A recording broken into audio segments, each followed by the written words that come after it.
Fallout Equestria, Project Horizons. By Somber.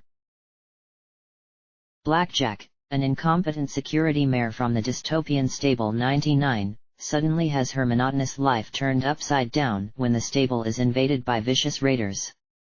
In a daring plan to save her home, Blackjack flees the stable with EC-1101, a valuable data file. With an enormous price on her head and a deadly cyber pony out for her blood, the struggle to survive in the blasted ruins of Huffington tests her resolve and courage to their limits. Volume 1, The Security Mare. Episode 1, Inception. Once upon a time, in the magical land of Equestria. War. War never changes. It had consumed our home, a war fought by foreign aggressors until great and terrible magics had been unleashed to burn all the world to ash and dust. Only our constant devotion to the princesses had carried us through that terrible war, just as our unwavering faith in the Overmare maintained our continued survival within the earth. Trust in the Overmare, obey the Overmare. The grating buzz of my alarm yanked me away from sleep. I stuck my left foreleg out from under the blankets, away from my head, felt around for the end table next to the bed, found it, and proceeded to whack my pip-buck against the tabletop until the right button was hit and the noise stopped. I groaned and smacked my lips, tasting the sour gunk in my mouth before rolling onto my back and huffing softly, "Good morning, Blackjack. Welcome to another thrilling day in Stable 99. I half crawled, half rolled, half fell out of bed and gave myself a vigorous shake. Life in Stable 99 was routine, with any deviation punishable by the security mares. I had half an hour to wash, half an hour to eat, and an hour to report to my duty station. The same as it had been every day since I had gotten my cutie mark. Slowly, I shuffled through the copious junk I had accumulated. It was mostly recycled food chips and old drink bulbs, though I liked to pretend that some of the open bottles on the dresser were some sort of fermentation experiment. Maybe a pet? Colonization by our future fungal overlords? Heh. A mare could dream. My horn glowed white as my magic lifted my uniform from one of the heaps. I gave it a test sniff. Ew. Unacceptable. I tossed it back on its pile and sifted around for another. Sniff. Sniff. Yeah, this'd work. Trotting down to the showers, I passed the murals designed to inspire camaraderie and cooperation. At least, according to what I had been constantly taught in classes. "We are all the Overmare's foals," declared the caption of one picture of an abstract white unicorn hugging dozens of tiny ponies in her hooves. Another showed one lone weeping mare under the caption "Selfishness separates." I trotted into the sector's communal bathroom, and immediately my ears perked to a familiar giggling. Walking past a stall, I glanced in at two mares employing unauthorized and probably ineffective washing techniques.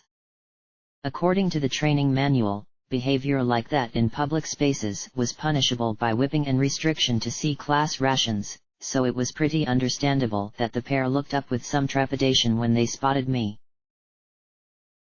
"Oh, it's just Blackjack," the dappled mare, Pastels, said in relief before flushing and snapping at her partner. "I swear, you are trying to get us flogged." "Fun," giggled the white mare, Misty Hooves from the bakery, nuzzling her.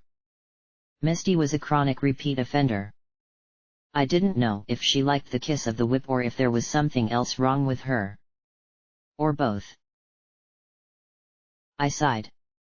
In theory, I was supposed to discourage this kind of thing. However, it fucking sucked being the mare who was supposed to discourage this kind of thing. "You won't think so if it's Daisy doing the flogging," I commented, and instantly their smiles disappeared. I couldn't blame them.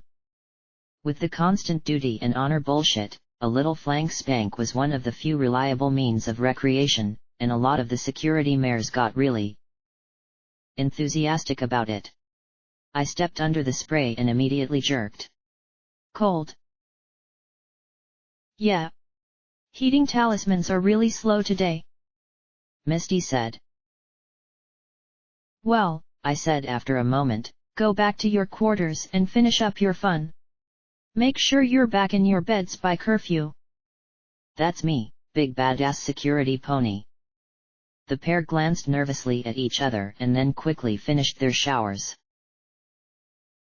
I wonder if we can do it in the atrium and not get caught, I heard Misty mutter to Pastels as the two trotted out.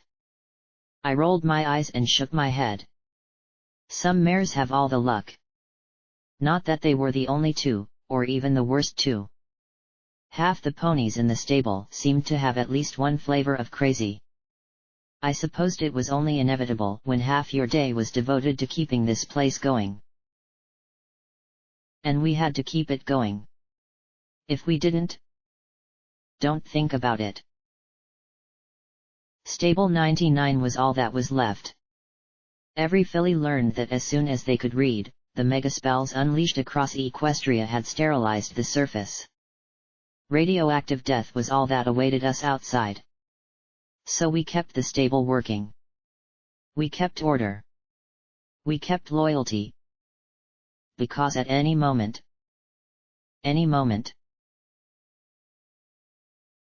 Fuck, Blackjack. Don't think about another incident, I muttered softly. The overmare protects. But I felt a gloomy specter rising inside me at the thought of the entire stable being in the hooves of a filly a year younger than me. There were exactly 500 jobs to be filled in stable 99. 400 and something were covered by mares like myself who inherited our jobs from our mothers. My mom was security. I was security. When I had my daughter, she would be security. And so on and so on. In the rare event of a mare dying before she could breed, a lottery would be held for some other mare to produce an extra filly for the spot. Because the population had to stay at 500. Every pony had to behave and follow the rules. Otherwise, there'd be an incident. Stable 99 couldn't take another incident. This bathroom alone showed the flickering lights from overtaxed generators and the water that couldn't settle on whether it wanted to be freezing or boiling. You couldn't think about it, all it would take was one thing to go wrong and we'd all die. One busted generator. One broken recycler. One accident, and we'd all be choking on our own unrecycled breath. Fuck. Don't think about it, I said, trying again to shove it from my mind. That was made ridiculously easy by Midnight trotting past me towards the atrium. Instantly, my ruby eyes popped wide at her cute flank and graceful tail. Black on black, and oh, she needed to be mine. Hey! Midnight! Midnight! Hey! Hey! Wait up! I shouted as I tripped and raced to catch up with her. Of course, she didn't wait, she never did. Instead, she picked up her pace. Damn it, Midnight! No running in the halls! I shouted as I ran after her. What? I'm security. I'm allowed to break the rules when pursuing a fine flank. Unfortunately, there was a flash and a pair of hoof cuffs materialized around my forehooves.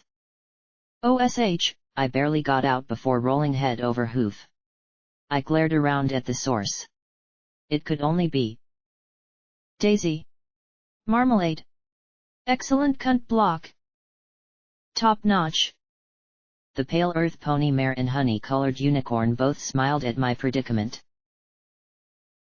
No running in the halls, Blackjack, Daisy said, stepping out of the side hall she had been lurking in.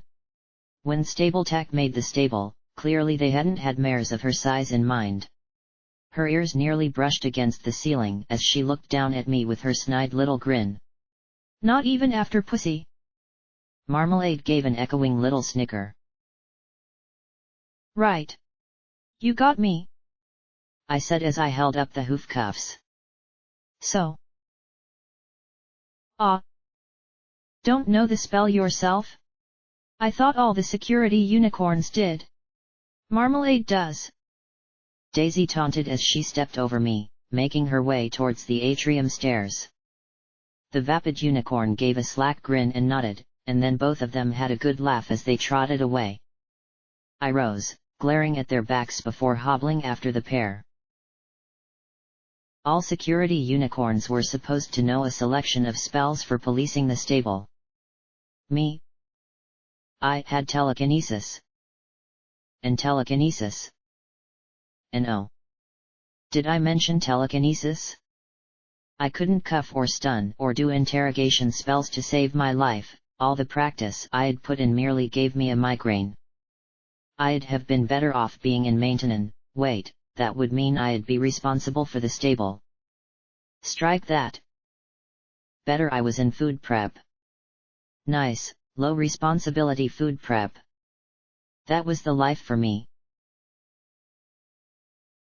But I was security. Because Mom was security. Because her mom had been security. All the way back to the legendary card trick, the one who had carved security, we save ponies above the entrance to the security level. Hooray for completely irrational expectations. I knew I'd never save 99. I couldn't even get out of these hoof cuffs. Whoa, pity party, table for one. Or not. I didn't have any time for the poor me routine. Never played well. Nope. I just had to get out of these cuffs. And I had an idea how. The huge atrium was the heart and soul of pony life in 99. Almost half the stable could fit in the room for large events, more if every pony was really friendly. Huge support pillars had been sculpted in a parody of tree trunks, and the support beams had been fashioned to resemble branches. That was about the extent of trying to make 99 look like something outside. Besides, the effect was ruined by the huge banners of the Overmare smiling down at us all and her stupid patriotic slogans of Help the Overmare, Help 99 and Stability overall.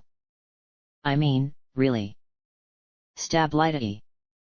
The music piped in was half parade march and half hymn. Any wonder I tried to stay out of this place? There was also the fact that most ponies refused to look at me. They'd drop their conversations, look aside, or leave. It didn't matter that I tried to be nice, the fact was that all I had to do was drop a name and they'd be hauled in for interrogations. I'd witnessed enough to know I didn't want to drop a name. Besides, I'd already tried it once. Never worked for the ponies who deserved it. I passed the cafeteria where ponies loaded bowls with green recycled algae slime, scooped recycled fungi cubes onto trays, collected synthetic recycled carrot sticks and apple flakes into bowls, or heaped up stacks of green recycled grass chips, brown recycled hay chips, and white recycled cake chips upon their plates. All the food in 99 was recycled into more food. All the waste in 99 was recycled. We were recycled. And yes, even having lived here my entire life, I still found it easier to pretend that the machines just magically made the food poof into being. Still, despite being made out of recycled poo water, the chips were pretty tasty. You just had to not think about it. Midnight was talking with rivets and textbook, and the black unicorn's eyes widened at the sight of me hobbling to her table. Mind if I join you? No? Great. I said as I set my hooves on the table before she could shoot me down. Hey, River, hey, teach. The Earth Pony School mistress sniffed disdainfully at my intrusion. We were having a private conversation, Textbook said sullenly as she glared at me. Rivets, an older grey Earth pony, showed far more amusement at my predicament. Great. Do I have a story to tell? Here I was, just minding my own business, hurrying to catch up with a particularly lovely mare, when these hoof cuffs appeared on me like magic. Can you believe it? I asked with a grin as I tapped them on the table. So, there I was, pondering and bemoaning my fate, when I remembered a certain vision of angelic equanimity whose magic far outshines my own and whose kindness and generosity would surely compel her to free me from my predicament. I said, grinning ear to ear as I fluttered my eyes at midnight. Blackjack, I'm a pip-buck technician, she began.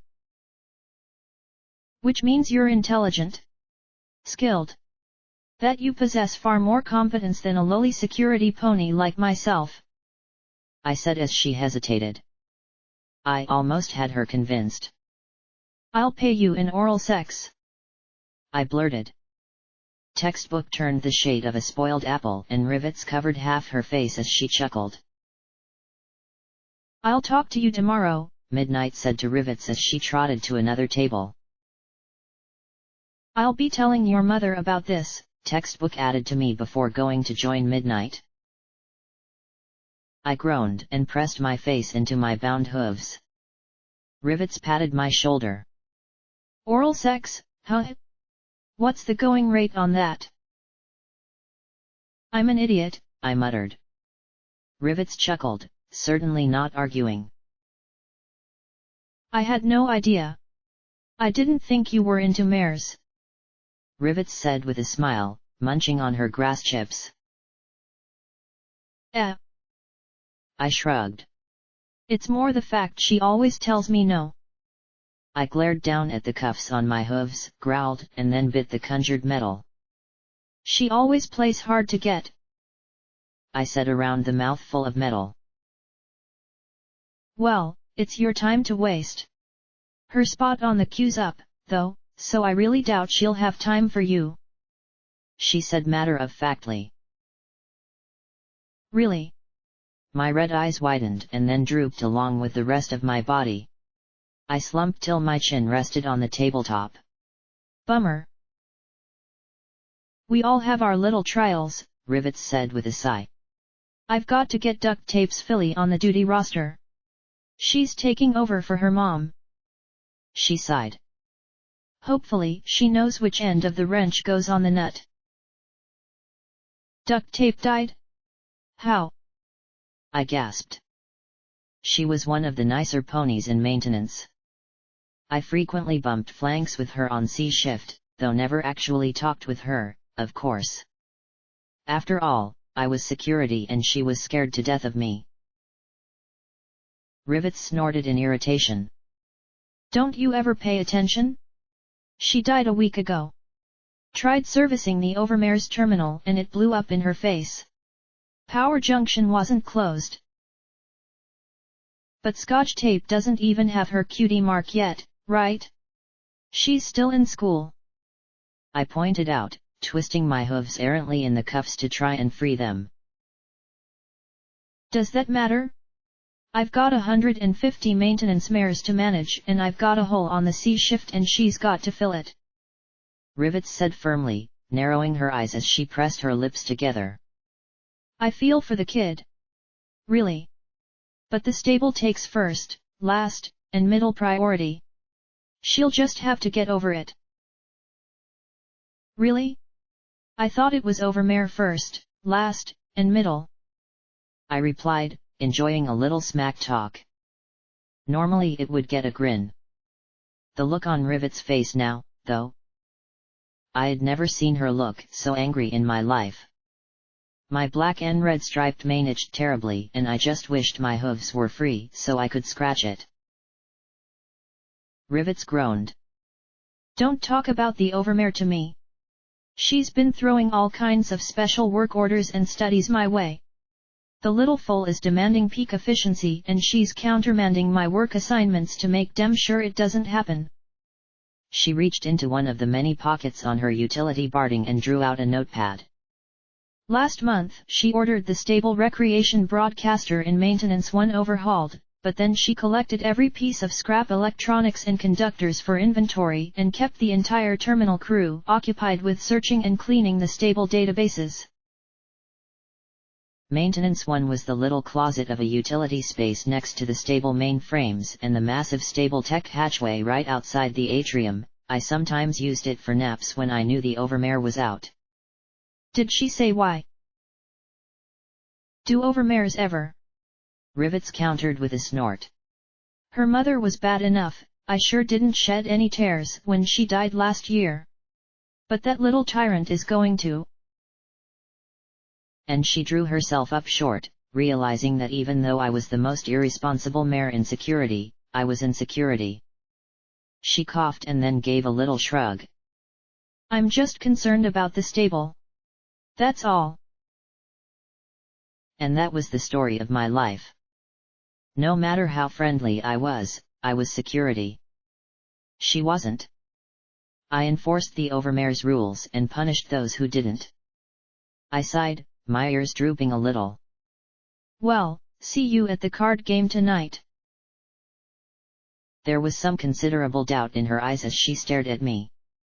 She rose with a cool, of course. You're always welcome at the game. Not because I was actually welcome, but more because having me there would assuage fears that the game would be raided. After all, I was the only pony in security who liked associating with the maintenance mares after hours. It's an atmospheric maintenance 3 this time. Bring your bits. Because I would be leaving with exactly as much as I came with, because I was tolerated. Not wanted. Goddesses, why was my mane crawling thinking about the look that she had just given me? I looked at the cuffs on my hooves, feeling as if there was something I was missing, then growled as I narrowed my eyes and bit them again.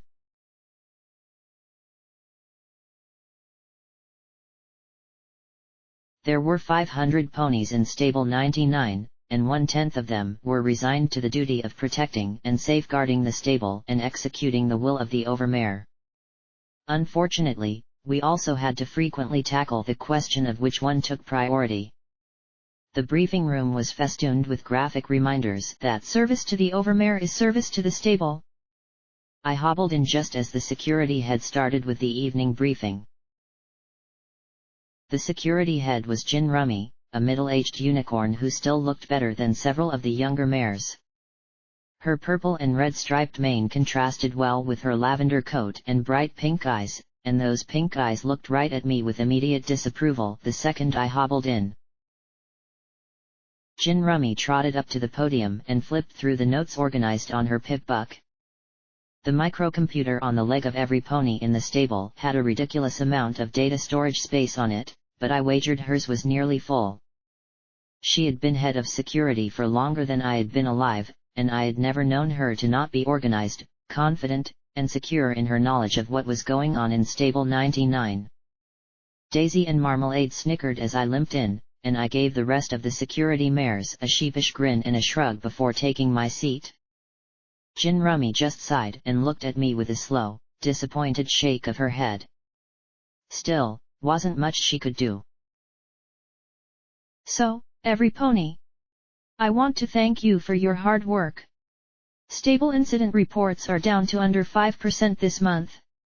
There hasn't been anything more severe than a few Class C incidents of violating curfew. Springs was caught this morning hoarding Med-X, but she surrendered her stash willingly. Punishment will be 20 lashes in the atrium tomorrow morning. Pick me. Can I do it? Daisy asked with a grin, waving her hoof in the air. Gin Rummy did not share her humor. Punishment will be administered by a random pony from A shift, Daisy. You know that. She replied firmly. Daisy snorted, glaring at me. I responded with my best what expression. In other news, medical reports that we're missing a male. There's a new P21 to round up for retirement, but he hasn't reported back after his last breeding assignment. C shift, your job is to sweep the stable.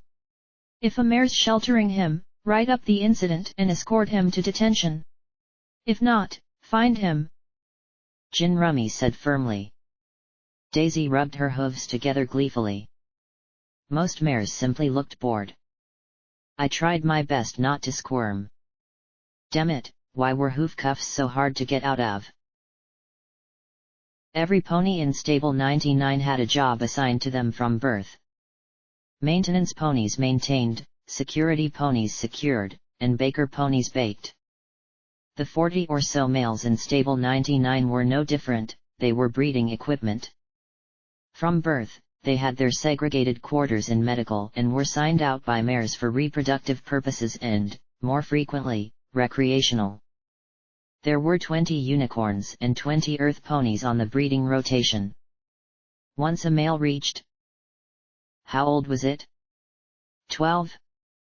15, they were put into breeding. Of course, to keep the number in rotation the same, that meant that a male had to be taken out of breeding and retired. So, if there's nothing else. Jin Rummy's pink eyes scanned the assembled security ponies before landing on me. Very well. Oh, and tomorrow, I'd like any ponies confused about how to dispel a hoof cuff spell to please report to security at 1200 hours for remediation. Maybe I could do more than telekinesis after all. I was in the front row, and yet, magically, I still knew that every eye was on me. Amazing. All right. A shift and B shift are off duty. C shift, stable is yours. Daisy nodded in response. And with that, the mares dispersed to get their last shot at dinner before curfew went active. Thanks. I really appreciate that, I said as I looked at the head security mare sourly. She returned the look coolly. You're not a blank flank anymore, Blackjack. You have duties and obligations to this stable. If you can't fulfill them, then it's my obligation to train you to meet them. Yeah, except no pony ever asked me if I wanted them. She started for the exit. Hey! I called after her, and when she looked back, I sat down and raised my cuffed hooves. You mind, Mom? She sighed as she looked at me for a long moment and finally went from being head security mare to being my mother. Trotting back, she lowered her horn to the cuffs, and with a flash she dispelled the summoned restraints. Technically, every security unicorn was supposed to be able to do that. Technically, every unicorn, much less every security unicorn, was supposed to be able to do a whole slew of spells that I couldn't. Maybe Mom would get lucky and outlive me. One thing was sure, the second I became head security mare, stable 99 was doomed. Marmalade's work? She asked in that tone that always seemed to prelude her fighting my battles for me. It was really tempting, I admit. Of course, this was why even most of the security ponies gave me a lot of space, no pony wanted to offend the boss daughter. Don't worry about it, Mom. I can handle it, I said, trying to put on my big girl look. Okay, I was definitely old enough to have it by default, but she always looked at me like I was her little blank flank. When there was no pony else around to see, of course. Thank the goddesses. I trotted out after every pony else, pretending not to hear her sigh. Yeah, that just about summed up my feelings on the subject as well. Outside, I glanced down the hallway. The uppermost levels held security, the armory, the overmare's office, and all the main frames that ran the stable. Down at the end of the hall was the overmare's office and the maintenance room with the main frames. The overmare was talking very agitatedly with Midnight and a few of the other mares responsible for the information systems.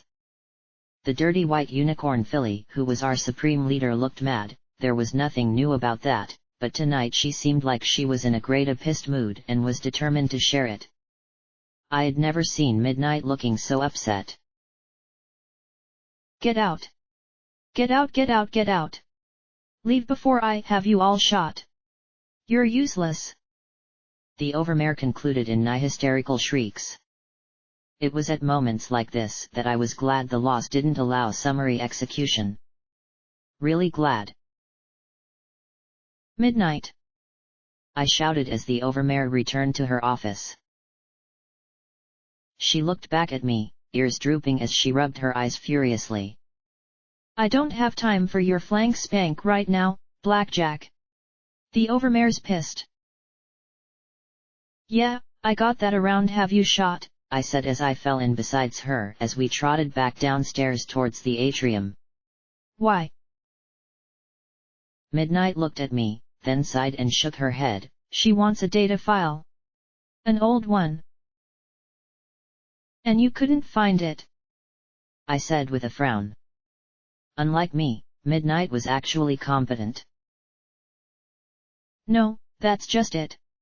It was already found by duct tape weeks ago. The thing was buried deep in the stable's archives, but she found it. Goddesses know how. Midnight said as we stepped into the large chamber. The stable chimed out that curfew was about to begin and all mares not on C shift were to report to their quarters. So what's the problem? It's encrypted, she said with a sigh. We can't get it to open up for transfer. She wants us to break the encryption, but we haven't been able to all week. She chewed on her lip. I thought that if we got it ready to transfer into a pipbuck she'd be, well, less pissed, but she was hysterical. I've never had the overmare say I should be shot. Clearly, Midnight was shaken. I could relate. There was bitchy overmare, and then there was whatever I had just witnessed. Mom wouldn't let her, I said, and for the first time in about forever received a small smile in return. Look, don't worry about it. You'll get it eventually. Thanks, Blackjack, she said with obvious relief. Okay, this was my chance. I grinned. So? I've got 10 minutes before I have to start my rounds. Can I swing by your quarters on my way for that flank spank? I gave her my best I promise you'll enjoy it look. She snorted, looked at me, and gave a flat in your dreams no. Then she trotted away from me as I sat down hard, watching her go. Oh come on. I was being sympathetic. Nice. Midnight. But she didn't look back as she disappeared down towards the residential quarters with the rest of the mares. Ugh, what does a mare have to do to get a little service in this place? I sighed, head hanging. So unfair.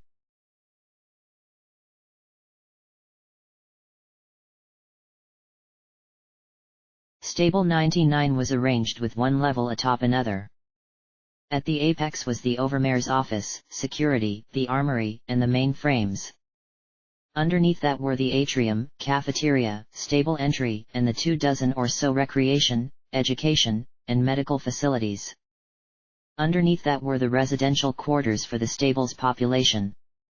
And underneath it all lay the utility and maintenance levels, a section larger than all the rest of the stable combined.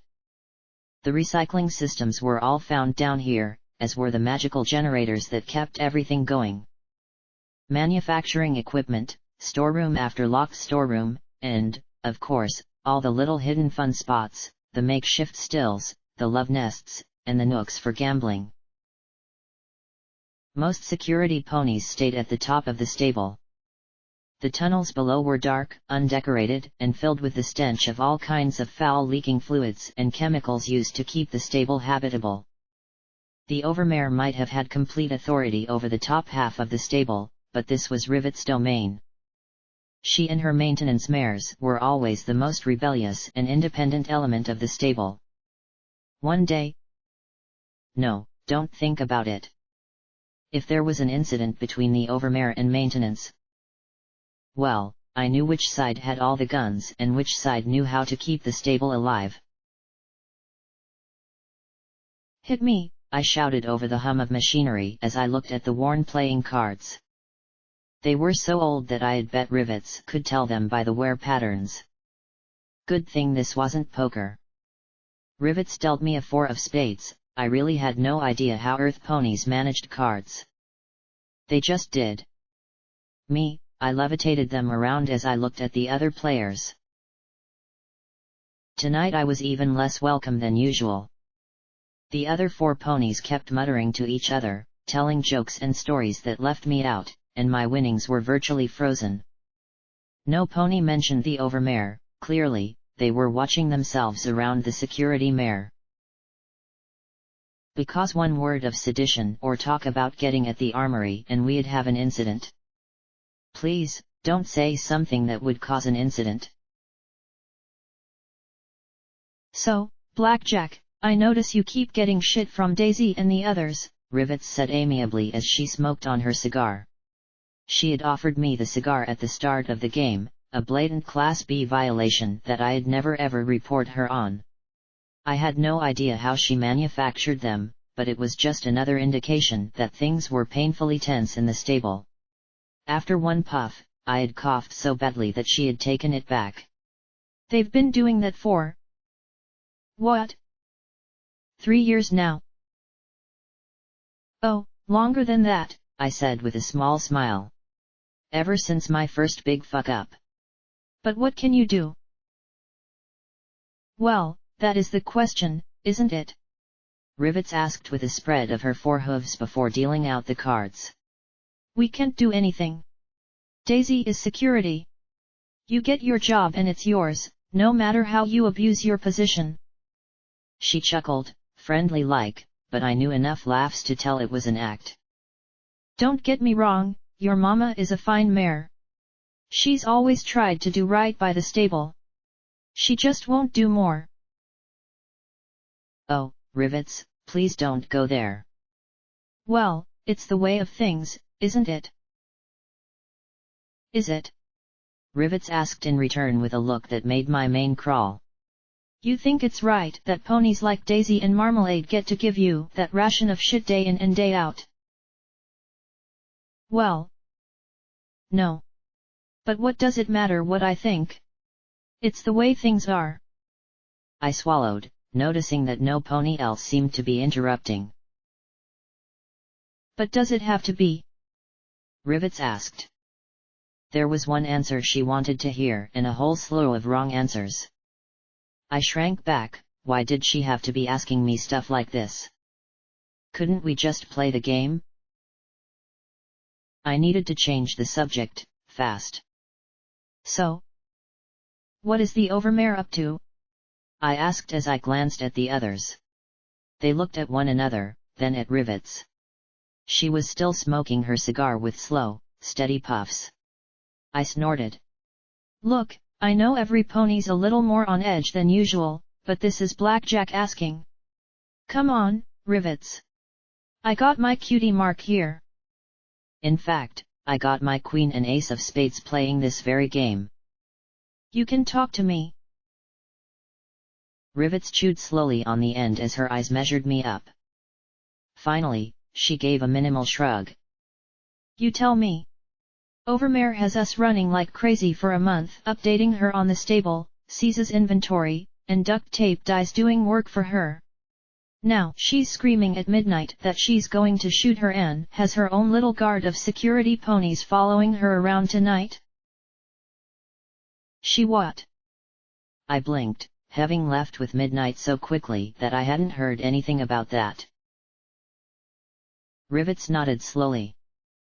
She's got all of us really concerned. Really concerned. Some of us wonder if we're all safe with her in charge. She's the overmare. It's her job to keep us all safe. I replied, almost by rote as my red eyes looked from one to the next. Only Rivets met my gaze. Some ponies don't think she has a clue what her job is. Heck, some ponies don't think she even knows herself. And some ponies have to wonder why Blackjack's so insistent on coming to this game. Maybe to keep tabs on all of us. Rivets asked as she nodded to the equipment around us. After all, with all the interference, I doubt you can track us by our pip bucks. The four-leg-mounted mini-computers were marvels of arcane technology. Even if I didn't understand the first thing about how they worked, I had to admit that they were useful. One of the functions most used by security was the ability to, if you had the correct address tag, track any other pip buck. All I had to do was put in their name and I could find their location almost anywhere in the stable. Down here, though, it was another story. Probably why the missing male had gone to ground down here. Look, I just wanted to have some fun, I protested. Was it really that hard to believe? I looked from one to the next. These were all mares I had known my entire life. Heck, Rivets was virtually my godmother from all the time I spent down here. But from the looks I now got. Yes, it was. I slowly slipped back from the table, leaving my bits behind. I'm going to go. You know. Do security stuff. Got a stallion to round up and... stuff. I finished lamely. All of them watched me back slowly out of atmospheric maintenance 3. Not one took their eyes off me.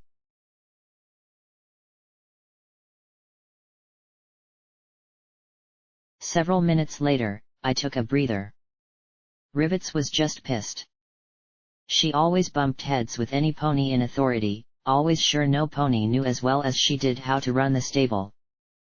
As soon as the overmare calmed down, everything would settle down and we'd be able to get back to normal. Don't think about it. It was how every pony in the stable survived. I'd just forget about it and, in a week, Rivets and I would be laughing as usual. Please, let everything be alright. Well, with the game a complete fiasco, Midnight continuing her cold shoulder, and me with 6 hours left in my shift, I might as well actually do some security work. Mostly the 10 or so of us on C shift patrolled and rode up any mare violating curfew. Down here, I might find more interesting violations, but it was rare that I'd ever run into anything major. I snapped on another function of the pip buck, the eyes forward sparkle.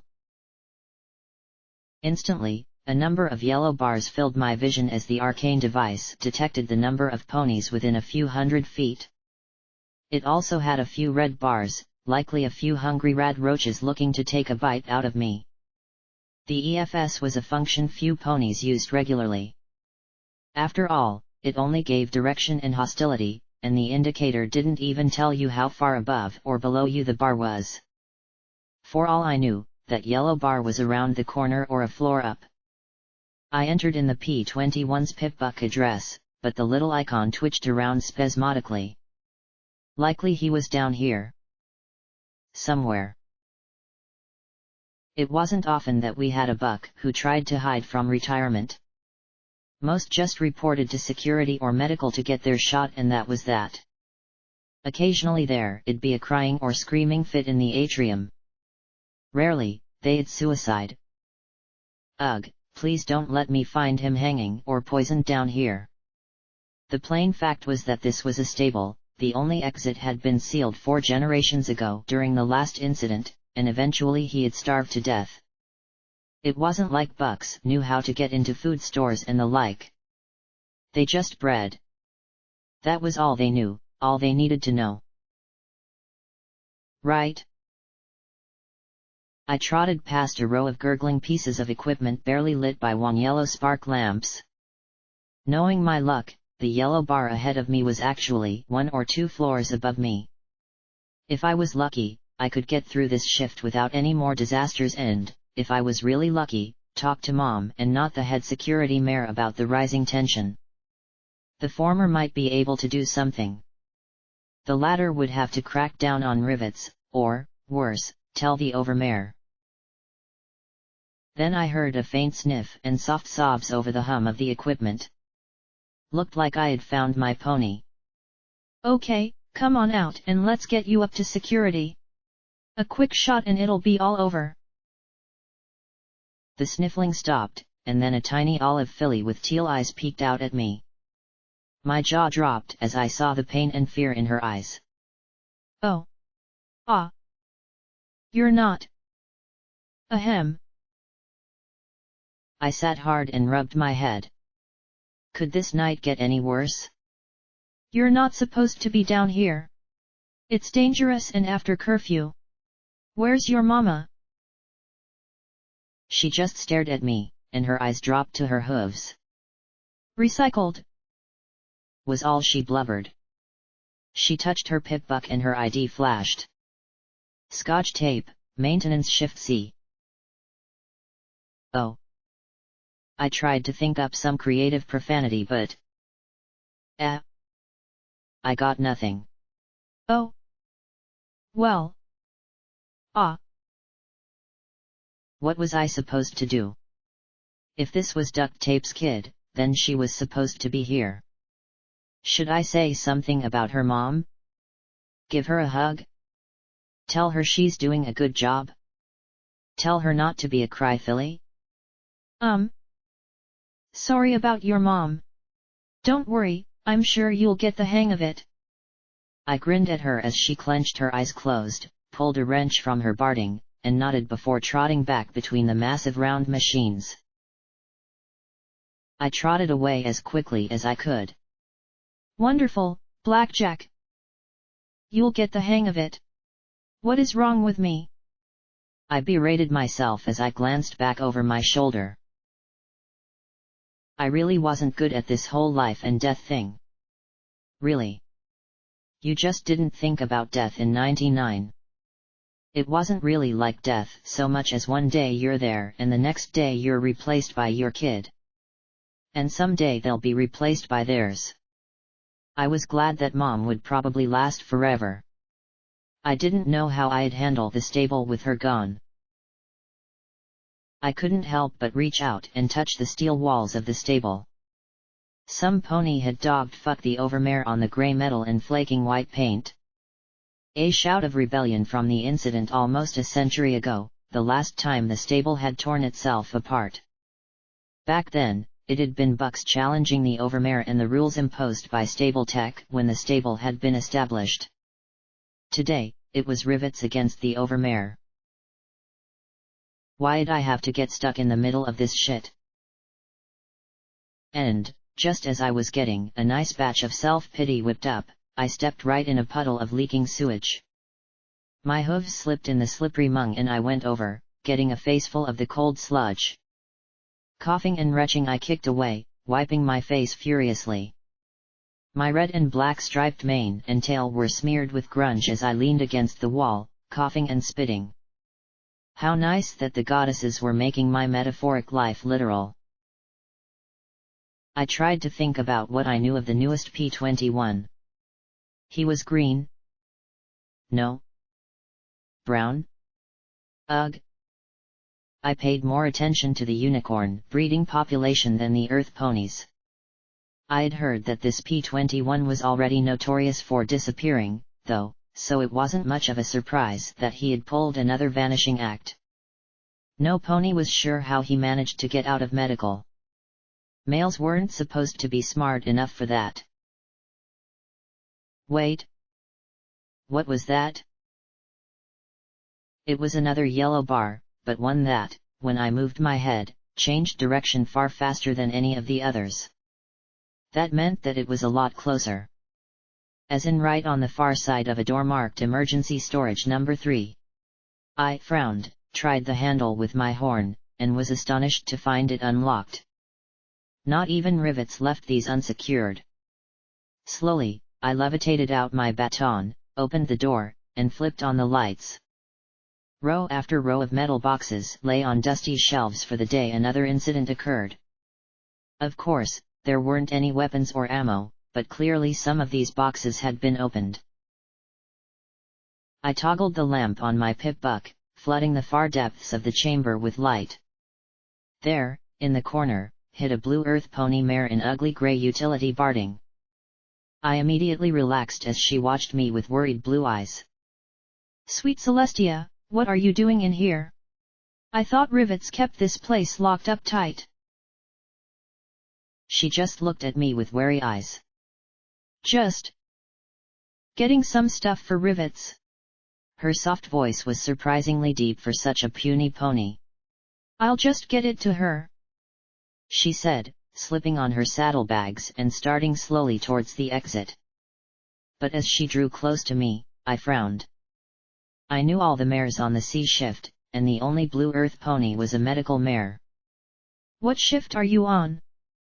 I asked with a little frown. C shift. Of course. She swallowed as she turned, facing me and backing away. Right, I said as I frowned at her, slipping into full security mode. I might not have found the missing mail, but hopefully this would redeem me a little in Mom's eyes.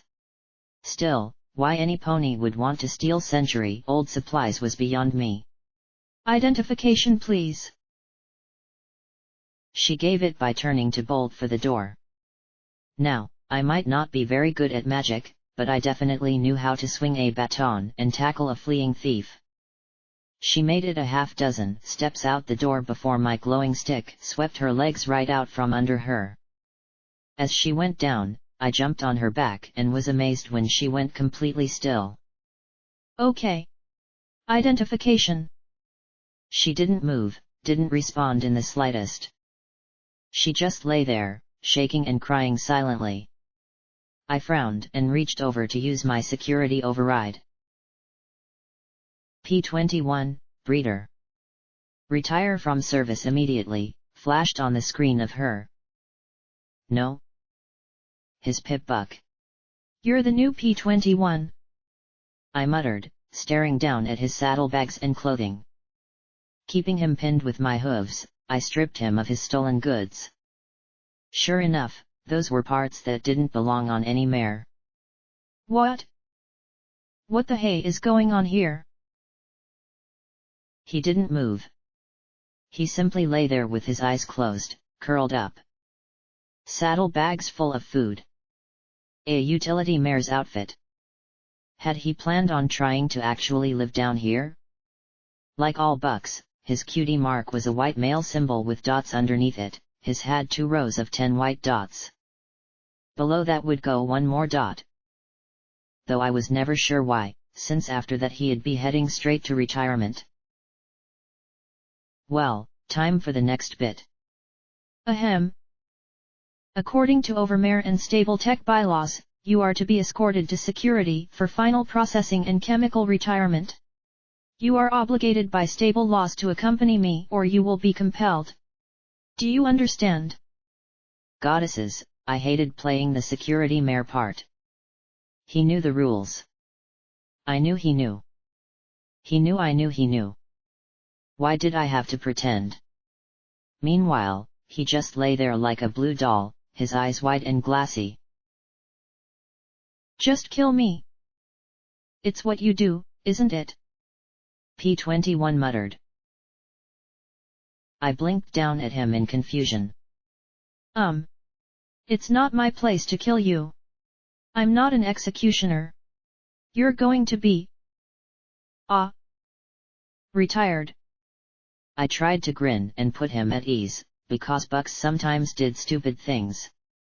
It wouldn't be the first time one attacked me without provocation. He looked back, and his eyes slowly drew into focus. I had never seen a male look at me like that before. The cold anger inside made me wonder if he really was going to do something crazy. Like you retired him, he replied softly, his storm blue eyes darkening as he stared at me. I think you're confused. Medical takes care of the actual retirement process, I said as I backed away. You're all murderers, he muttered as he rose to his hooves and looked back at the stolen clothes and supplies. I was so close, too. With that, he started to walk slowly towards the stable's central staircase. Close to what? I asked, but he didn't answer. I couldn't blame him. If I were about to be retired, I doubted that I'd be in a chatty mood. Still, it was hard to take him calling me a murderer. I had never killed any pony. I followed him closely, baton ready in case he came back at me. We trotted past an open doorway to a storeroom, and the olive filly peeked out with a sad eye as we walked by.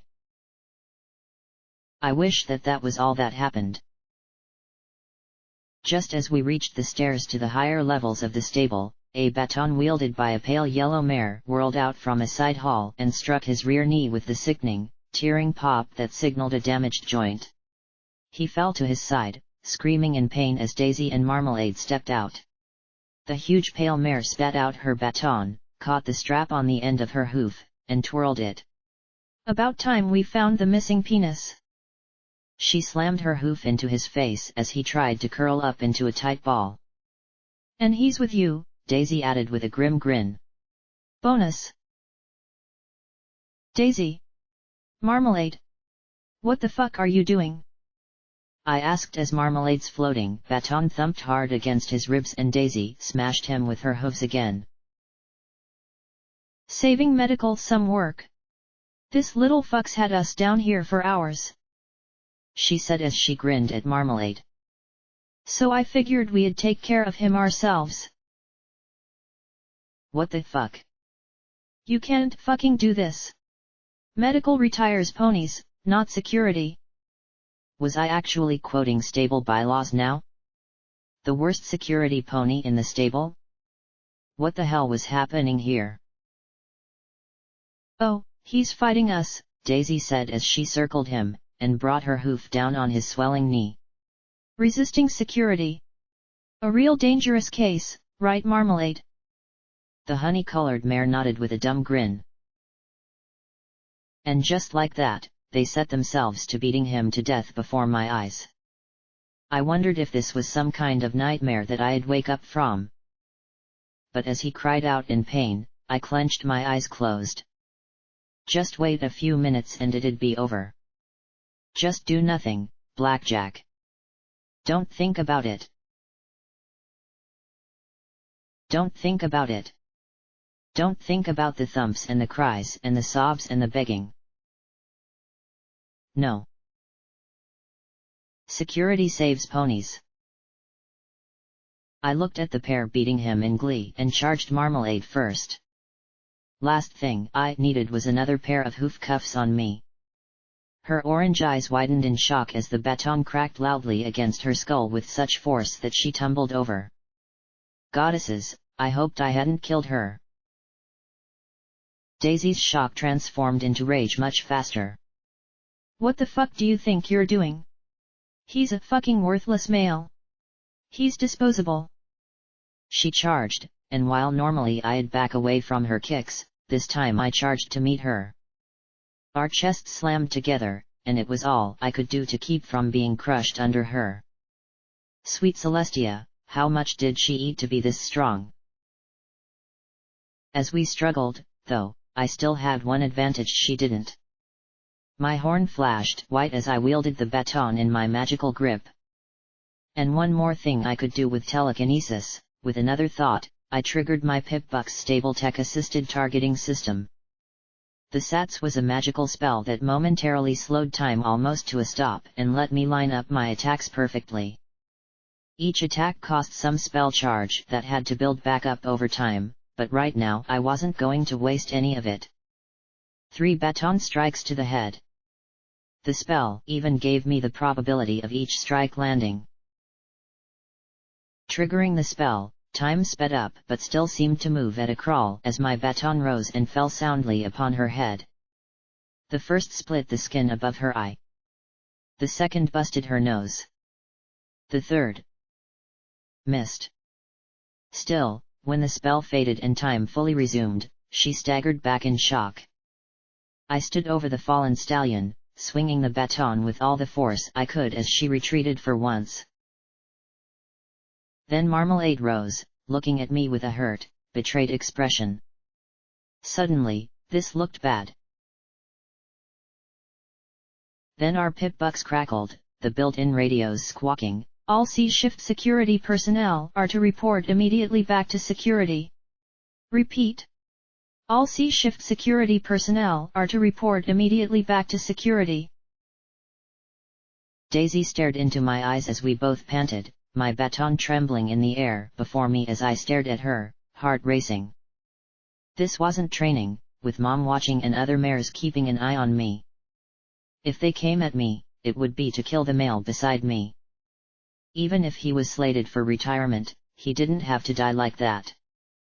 No pony should have to die like that. Period. Forget it. You can handle the little cock.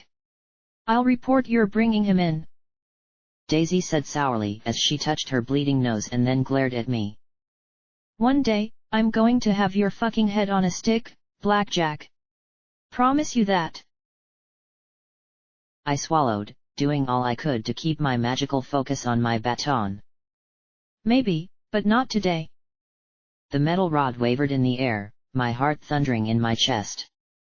Despite the fear in my gut, the baton remained upright. She harumphed and made her way up the stairs. Marmalade gave me one last confused, injured look before following her up. I felt bad for that.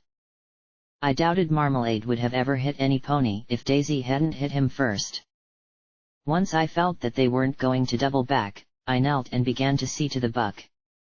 Aside from his swelling bruises, the worst thing was his rear leg. Limbs really weren't supposed to bend that way. I swallowed as I looked around, feeling panic rising in my throat. I wasn't a medical pony. I couldn't do a healing spell to save a leg. Then I spotted the olive filly watching us from down the hall. I need a first aid kit please. Right away. She gasped, and for a moment I was sure she was going to run. Please. Help me. She swallowed, gave a nod, and disappeared. Why? He asked softly, eyes clenched in pain. Why did you stop them when they're just going to kill me anyway? Because. I felt lame and confused. Because. I had to. All right. Now stop thinking about it and just hold on. He didn't say another word, instead simply looking at me with confused anger. I needed to keep him talking. What's your name? He looked at me like I was an idiot, despite the pain in his eyes. I'm P21. That's your designation, right? What's your name? I asked as I looked in the direction the filly had gone. It was more to stall for time than out of any real interest. After all, he was going to be retired soon. P21 is my name, he replied softly, with a touch of irritation. Oh. Males in 99 lived in medical and were identified on their breeding roster by their designations. P for earth ponies, U for unicorns. Don't ask me why the former wasn't E, I'd never gotten a straight answer. Maybe the overmare who set up the system was a lot like the current one. One would be the newest buck on the breeding roster, 20 the oldest. Being 21 would mean that a male was to be retired. Somehow, though, I always figured they had their own names in their quarters. Names were like cutie marks, every pony had them, even males. Then again, looking at the breeding mark on his flank. Funny. But when I was with a male, conversation was the last thing on my mind. Heck, this was the most conversation I could recall ever having with one. I thought for a moment that maybe the filly had run off, but she returned a minute later with a small yellow medical case marked with pink butterflies. Setting it next to me, she opened it up and I was at once glad to see that no pony had cleaned it out.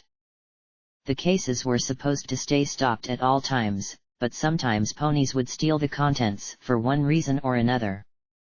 There were 2 healing potions, small bottles of rich purple fluid capped in plastic. All a pony had to do was to bite hard on the end, crack the seal, and suck down the magical healing contents. As he gulped down the contents of the bottle, the bruises immediately began to disappear. His leg, however. I'm going to have to set this, I said as I looked at the limb. You know how to do that? The olive filly asked. P21 just groaned as he clenched his eyes shut. Nope, I replied and took out the syringe of Med-X painkiller. I yanked the cap off the needle, jammed it into his leg, and squeezed the soft plastic tube to force the drugs into his system. For all your hurting ouchies. Well, this was one doozy of an ouchie. He relaxed a bit as the drugs took effect. Then I looked at the leg, bit my lip, and hooked it with my forehooves and magic. On 3. I said as I looked at him. 1. 2. And on 2 I pulled and pushed to bend his leg back into proper position. There was a pop from his knee like a gunshot as he screamed, the limb jerking back into place. The poor olive filly looked like she was going to be sick. I didn't think it was broken, exactly, but it sure didn't look good. Was that the plan? He asked weakly. I never was good with waiting, I replied before shutting him up with the other healing potion. Unlike the beating, his knee didn't seem to heal much. When he tried to move it, he cried out despite the painkiller. I looked at the filly. Is there a brace or anything in there? Oh. Maybe. She said as she set aside a second syringe of Med-X and a container of buck labeled with a muscular mare flexing. It was technically a Class B controlled substance. I'd be scrubbing the bilges for a month if caught with it. Surprising to see it outside medical or security. Then she pulled out a black leg brace for broken limbs. He jerked away from me as I grabbed his uninjured haunch to pull him around. Oh, stop it, you baby, I muttered, but he simply closed his eyes and shook as I strapped the brace in place. Bucks were so weird. Would he have preferred hobbling up the stairs to medical with a bum leg? Finally, I moved away from him and shook a tablet of buck out of the jar. Here. Eat this, I said as I pressed the carrot-flavored medicine to his lips. Slowly, warily, he chewed it. I looked at the filly. Thanks for your help. She gave me the first hint of a smile since I had seen her. Sure. I better get back to work before Rivets blows a seal or something. She gave a little wave before running back the way she had come. The chems fortified him enough for him to get to his feet. Why do you keep helping me? He asked as I supported him enough to get his legs under him. You're just going to kill me. I lowered my gaze.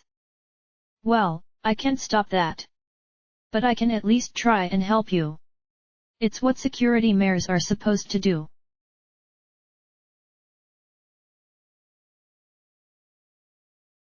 Security during sea shift was normally a place of quiet tedium. Reports for the next day had to be filed and firearms practice had to be carried out, but neither of those were what any pony would call exciting. As we finally reached the top of the stable, though, something felt very wrong. There were only 10 security mares on sea shift, including me, and, for the first time since I had started working security a few years ago, we were all in here together. The 7 other mares clustered around Daisy and Marmalade, talking in low voices as I limped in with P21. Worse, they all stopped talking as soon as I entered. Great. My mane itched fiercely as we walked slowly past them to the cells. I got the Pip-Buck key and magic mail.maker pen thing from Mom's desk drawer, then carefully removed his Pip-Buck and added the last white dot. I could wait until morning to notify medical, though. No need to rush with everything being weird. I took his Pip-Buck and closed the cell door just as the overmare stalked out of her office. Some ponies liked to say she looked like my little sister, though never in earshot of Mom, of course. The overmare's white hide was a little more dingy than mine, and her eyes were lighter pinkish color.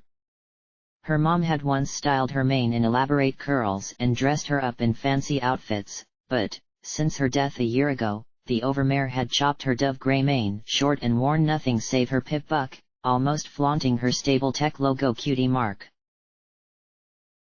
I always assumed that being overmare was a stressful condition. You had the whole stable on your shoulders. Despite that, the overmare usually managed to keep a neat appearance. Now, though, She looked like hell, her eyes were bloodshot with huge bags beneath them, her mane resembled tangled wool, and she smelled. But there was one thing above and beyond all that which made my blood run cold: she was smiling. When she saw P21 and me, her smile only widened. "Oh! You found my trick pony," she said, clapping her hooves together in glee. Her trick pony? P21 stared straight ahead, his eyes unfocused pinpricks as she walked up to the bars. "Oh, we're going to have so much fun. Oh yes we are. Yes we are. You're going to be mine forever. Yes you are." I glanced at the other security mares. Not one looked back at me. The overmare suddenly seemed to remember I was there and glared at me. "So? Have a nice time in the bottom levels? Have a nice meeting with rivets." "I wasn't meeting with rivets," I said, trying to look more clueless than usual. "Lies," the overmare hissed. And then went back to smiling. "But that doesn't matter. Not anymore. This is my stable. Mine. And I'm not going to let that grey nag run it any longer. It's mine," she declared as she looked out the window to the atrium. I caught P21's look. He was glancing at my pip-buck, then his. Then mine. Then his. Huh? He swallowed and mouthed the word, copy. I glanced at the overmare as she addressed the others, thanking them for their loyalty and devotion. Once more, I had seemed to have slipped her mind. I quickly connected the two pip-bucks with a cable. I hit the Copy All Files button and dumped the data into an evidence file. I might not be able to manage a security spell to save my life, but I could at least move bulk files from A to B using the clearly labeled button for it. In my EFS, I saw the progress bar slowly fill. "Is that his pip-buck?" the overmare asked with a snap. Yes," I said lamely as I cuddled it in my hooves, hoping she didn't see the connection. "Give it to me," she replied imperiously. Certainly," I asked, wondering how I could stall as the little bar filled up. "What for?" "That is stable security business," she replied in a low, dangerous voice. Almost done. "Aren't I in stable security?" Her lips turned up in a nasty smile. "I don't know. Aren't you? Why don't you tell me where rivets and 30 other maintenance mares are hiding? Do they have weapons? Are they planning on sabotaging my stable?" "I don't know," I muttered lamely. "Lies," she hissed, and her magic reached out and grabbed his pip-buck from my grasp just before the files finished transferring. A big error message flashed across my vision. She tossed it to Marmalade. "Make sure everything on there gets deleted.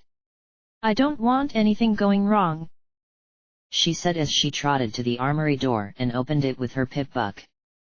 "Every pony get armed." And then she looked right at me. "Except for you." "What are you doing?" I asked as Daisy came up and shoved me hard into the cell with P21. The pip-buck key fell out of the pocket I had stuffed it into and clattered to the floor, making me wince. If it was damaged, I'd get another speech from Mom about taking care of our tools. "Taking back the stable," the overmare said with a satisfied smile as every pony else armed themselves with shotguns and security barding. "With 9 security ponies?" I gaped. "I can't be sure of your mother. I've ordered rivets arrested several times, and she always gets in my way." Because without rivets, the stable was doomed. "I don't know who I can trust on the A and B shifts. Who will side with me and who won't?" She smirked as she looked at Daisy. "Fortunately, some ponies have proven themselves far more loyal. So you just sit tight. This will all be over in a few hours. After that, the 10 of them marched out of security. Daisy looked back at me with a decidedly nasty grin. Why'd I suddenly feel like P21 wasn't the only pony in deep in the recycler?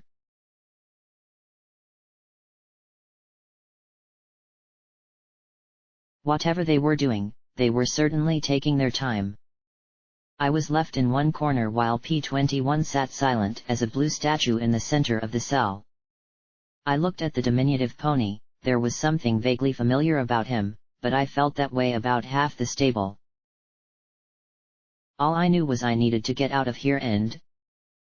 What? Tell Mom? Would she actually stand against the overmare? I wanted to say yes, but the more I thought about it, the less certain I was. She had never countermanded the overmare unless she had some clear evidence that what the overmare was doing would endanger the stable. She always put the stable first. Always. That left me locked up with a buck who wouldn't say 2 words to me, flipping through all of P21's files trying to find something. Anything. That I could use for when Mom got here at the start of a shift. Unfortunately, the broken connection had given me a whole slew of static and corrupted files. Do you know what she's doing? I asked for the umpteenth time. But he just looked at me and then looked away again. Given he was set to be retired in the morning. Unless the overmare did what she was planning. Whatever that was. Urgh, why couldn't they do this to a smart pony? I insisted, getting a small smile for my trouble. No answers, though. His breeding queue for the last few months had been booked almost solid by the overmare, and then... duct tape? No mare ever got exclusive access to a buck like that. I glanced at him and stumbled across an intact audio file. I didn't have anything better to do, so I played the intact section. It crackled once and then began to play the noises of 2 ponies bumping flanks. I felt my mane crawl as I heard the overmare's joyous shrieks and a male's grunts of something. Then her door chimed, and a moment later a mare asked, "Overmare? You wanted to? Oh. My."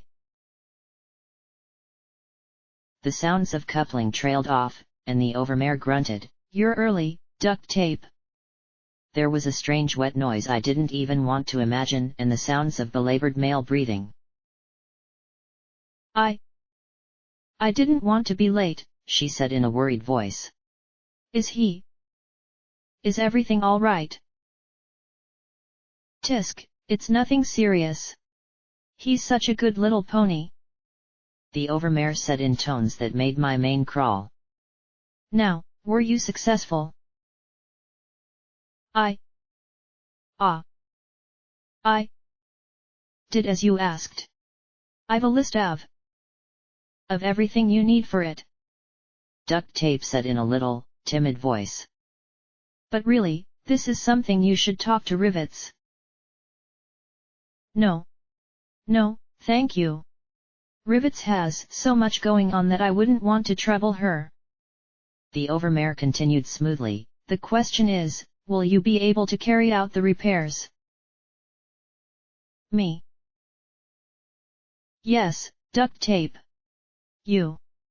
This is a special project for the well-being of the entire stable. You're the only maintenance mare on C shift I can trust to carry this out. With care. After all, I wouldn't want to ruin the surprise.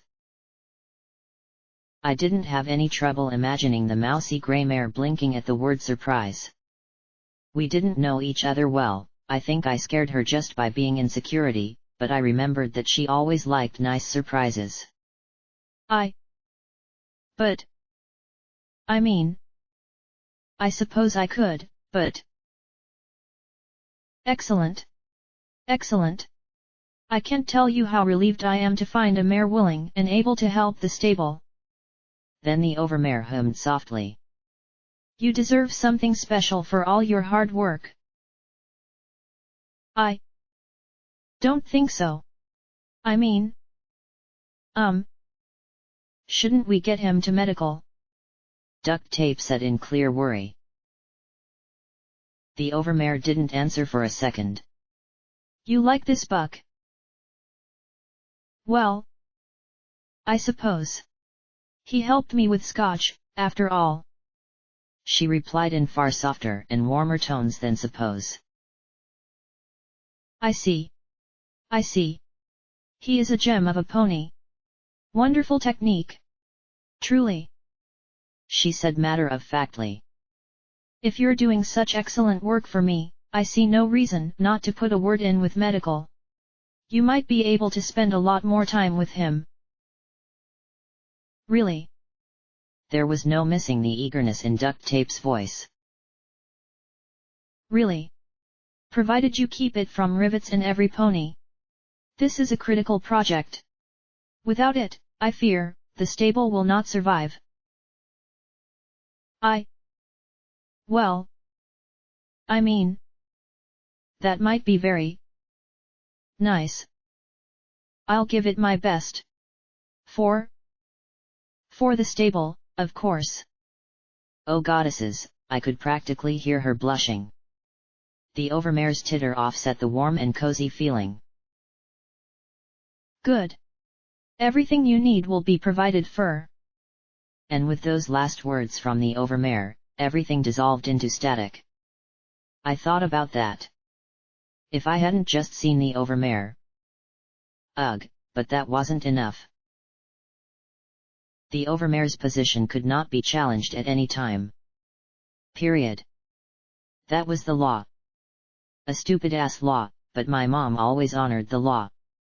Sometimes she seemed a little neurotic about it, actually, and a sneaky conversation between the overmare and a dead maintenance mare didn't seem like anything that would get her to violate the law. It would have to be something big. Damn big. I wished I could just tell my mom things, but there was always a line. She would be my mom until a point was reached, and from then on she was firmly head of security. And that always came first. I glanced at the silent blue buck. It sounds like Duct Tape was fond of you. She was fond of any pony who gave her love and attention. It's why she had her foal. He replied quietly. They didn't even need to force her. I was just bait to shut her up while the overmare worked. There's something important on here, isn't there? I said as I waved my pip buck at him. She knew you had something, didn't she? That's why she made sure to have it erased. He grit his teeth, closing his eyes. I imagined he wasn't feeling too good right now with the Med-X wearing off. Help me. I finally exploded at him. Why won't you help 99? To hell with you, this stable, and every pony in it. He shouted back at me, his eyes blazing as he looked for a moment like he wanted to attack me. Then he slowly relaxed, fighting for calm. My whole life, you mares have fucked me. Now you're getting fucked by your own. It's nothing less than what you deserve. I blinked at him in shock. How can you say that? This stable is your home. We're your family. We're all that's left in Equestria. He gave me a sharp, angry look. I couldn't believe how selfish he was being. If that's how you feel, then why tell me to copy the files at all? Why not just let her destroy them? His angry eyes looked away. Slowly, I approached him, and he winced as he backed away into the corner. His eyes kept twitching from mine to the floor and back again. It was annoying. Look. I'm sorry, the rules are what they are. If I could just let you go, I would. But I can't. If you know what she's doing or what's going on, something I can bring to the head of security, then help me. He clenched his eyes shut. If I help you, you have to help me. He looked at me again with a ferocious glare. You have to let me leave this place. He said in slow, even tones of carefully measured control. Even if I die outside in 10 seconds, At least it will be 10 seconds free. What? He wanted to die outside rather than be retired. Okay. If there's any way I can, I will. I nodded. He stared back at me, and I gave him the most sincere smile I could. Finally, he nodded as well. Sweet. It's a plan, I said as I clopped my hooves together in glee. Okay, my only ally at the moment was a reluctant, wounded, pissy male, but I'd take what I could get. He stood, then lifted his tail, carefully pulled out a bobby pin, and extracted a small screwdriver from his body cavity. I blinked, realizing that I had botched search protocols. Listen to the last recording I made with duct tape, he said as he walked to the lock, wiped off the screwdriver, stuck it into the lock with his hooves, fed the pin in with his teeth, and began wiggling them around. So that was how he had gotten into the supply room. I wondered what else he had broken into, or out of. Also, ew. I flipped through the files, looking at the tags and scanning for DT. I might not be able to do magic to save my life, but I only slept through half my pip-buck training. In my defense, it was the boring half. Finally, I found the last file tagged DT, it was dated a few weeks ago. It began, as I expected, with the sound of slapping flanks. I blushed. Listening to duct tape doing it was different than listening to the overmare. She actually sounded like she really liked it. Funny, I never expected her to be so loud. Afterwards, they settled down into the little kisses and nuzzles. Then her soft sigh. This has been so wonderful. It feels like a dream come true. The overmare's been so wonderful lately. P21 said nothing right away, but then muttered in a low, flat voice, yeah. She can be nice. Sometimes. From the way he said it, I expected that sometimes meant the times when she wanted to get something from some pony. Duct tape gave a little giggle. I was talking about you to her the other day, P20. She says that, when her plan is over, you can stay with me forever. You can be my... What was it again? Oh yes. Husband. We can be the first ponies married in 99 since. You know? The bad thing happened. That had to be the incident she was talking about. P21's response was a monosyllabic mmmmm.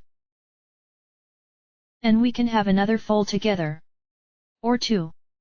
Because once we're out, we won't need the quotas. What? P21 said softly. Out of what? Duct tape cussed softly under her breath and then sighed. Well, I guess you won't tell any pony. She gave a little giggle, but P21 remained silent as duct tape went on. The overmare has gotten in contact with stable tech. The outside is safe and clean and we're all going to be able to leave the stable soon. She gave another joyous giggle. In fact, she's getting a broadcast from stable tech right now. What the fuck? Stable Tech built Stable 99 and set up the rules and the overmare. Going outside? But every day, the stable broadcasts told us that the outside was a death trap. How? The door to the outside was sealed after the incident? He muttered softly. Well, just because it was sealed once doesn't mean it can't be unsealed. You know all the parts that the overmare is inventorying? Well, I fixed the door. I even programmed the overmare a special code to open and close it. See? I heard the sound of a pip-buck beeping. And she said that the outside is safe. I even took a little peek myself. I think it's... What did text call it? Winter? It was all cloudy. But I saw trees. They didn't have any leaves, but they were trees. I couldn't imagine a tree. Not really. Trees were pictures in books, so I could only picture grainy green blotches as far as the eye could see. You could survive out there. We all can. We don't have to stay here anymore. But why keep the secret? If the door is open and it's safe outside. Well, Stable Tech is afraid that all the ponies in here will freak out. The overmare wants to avoid a panic, so she's only told a few ponies. I don't even think Jin Rummy knows. Stable Tech says they need a special data file from the stable that will tell them how we've been doing the last 2 centuries. EC 1101. So she's had me extracting it from the system. It's a doozy of a file, and buried pretty deep. There wasn't a response from P21. Then she said softly, I thought you would be happy. What? Oh.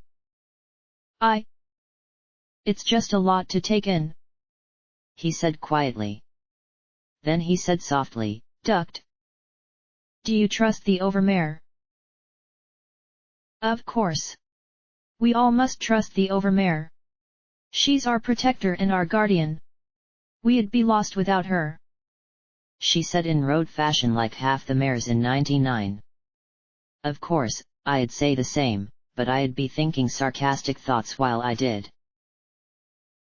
P21 was quiet for a minute, then said softly, don't trust her. Not for a second. What? How? You remember how you saw me in her office? She trailed off. Don't trust her. You've been nice. One of 3. And so I'm telling you. Don't trust her. Protect yourself. Protect your filly. There was an uncomfortable silence. I suppose I could throw an encryption on it. Something she can't crack till she promises to let us out. She mulled softly. Maybe make the password that name you liked so much. Huh? Which name? But she was going on about algorithming or something, and a few seconds later the recording cut off. Stable Tech. Going outside. This was huge. Epic. A real game changer. With Stable Tech here, all the overmare and Rivets pony shit didn't matter. Maybe I wouldn't have to be security anymore. Maybe. Don't trust the overmare. That was what P21 had said, and that was the look in his eye right now as he worked on picking the lock on the door. And suddenly, I remembered an old pony saying, if something sounds too good to be true, it probably is. If the overmare was serious about this, she would have told Mom. She's getting a broadcast right now. I glanced at my pip-buck. There were dozens of radio channels on it, but only 6 were used by the stable. I clicked to security, but it was dead during C shift. Then to maintenance and the dry chatter about a recycling pump malfunctioning in the bilges and that Scotch tape should get right on it. Service was dead since the cafeteria and food recycling were shut down during curfew. Medical just had the automated message about locating P21 for retirement. Recreation had the regular looping brass band and glory to the overmare. Education had a dry recording about how Stable Tech had placed the overmare for our protection. Which would be suspicious if I hadn't heard it a million times. Then I clicked over to the next channel. Static. The next. And the next. And next. Beep beep boop beep beep beep boop beep beep. Suddenly streamed out of my pip-buck. I had no idea what it could be, some sort of pip-buck jabberese. It was faint, though, and with many little crackles and breaks in the signal. That meant that it was probably coming from outside the stable. It was so weak that I doubted the signal would be detectable on the lower levels even if a pony was bored enough to go flipping through the static. I recorded about a minute of it, hoping it would be enough. That was it. I needed to get out of here. I needed to talk to Mom. Except, would it be enough? Mom. I wanted to think that she'd believe me. That I'd be more than Blackjack the screw-up. That she'd take it seriously because it came from her a little blank flank. Or that she'd stay in security head mode but accept the evidence I had. And would do something about the overmare. Then there was a soft click and the door to the cell opened. I gaped in astonishment as P-21 put the bobby pin back in his tail end. Okay, closing mouth before it becomes an escape route for my stomach contents. You did it. How? Where did you learn that? Have you ever spent a week with a bobby pin, a screwdriver, and nothing to do but wait for a mare to want to breed you? He asked back. I'm sure even you could figure it out eventually. Don't count on it. If I need a lock opened, I get a key.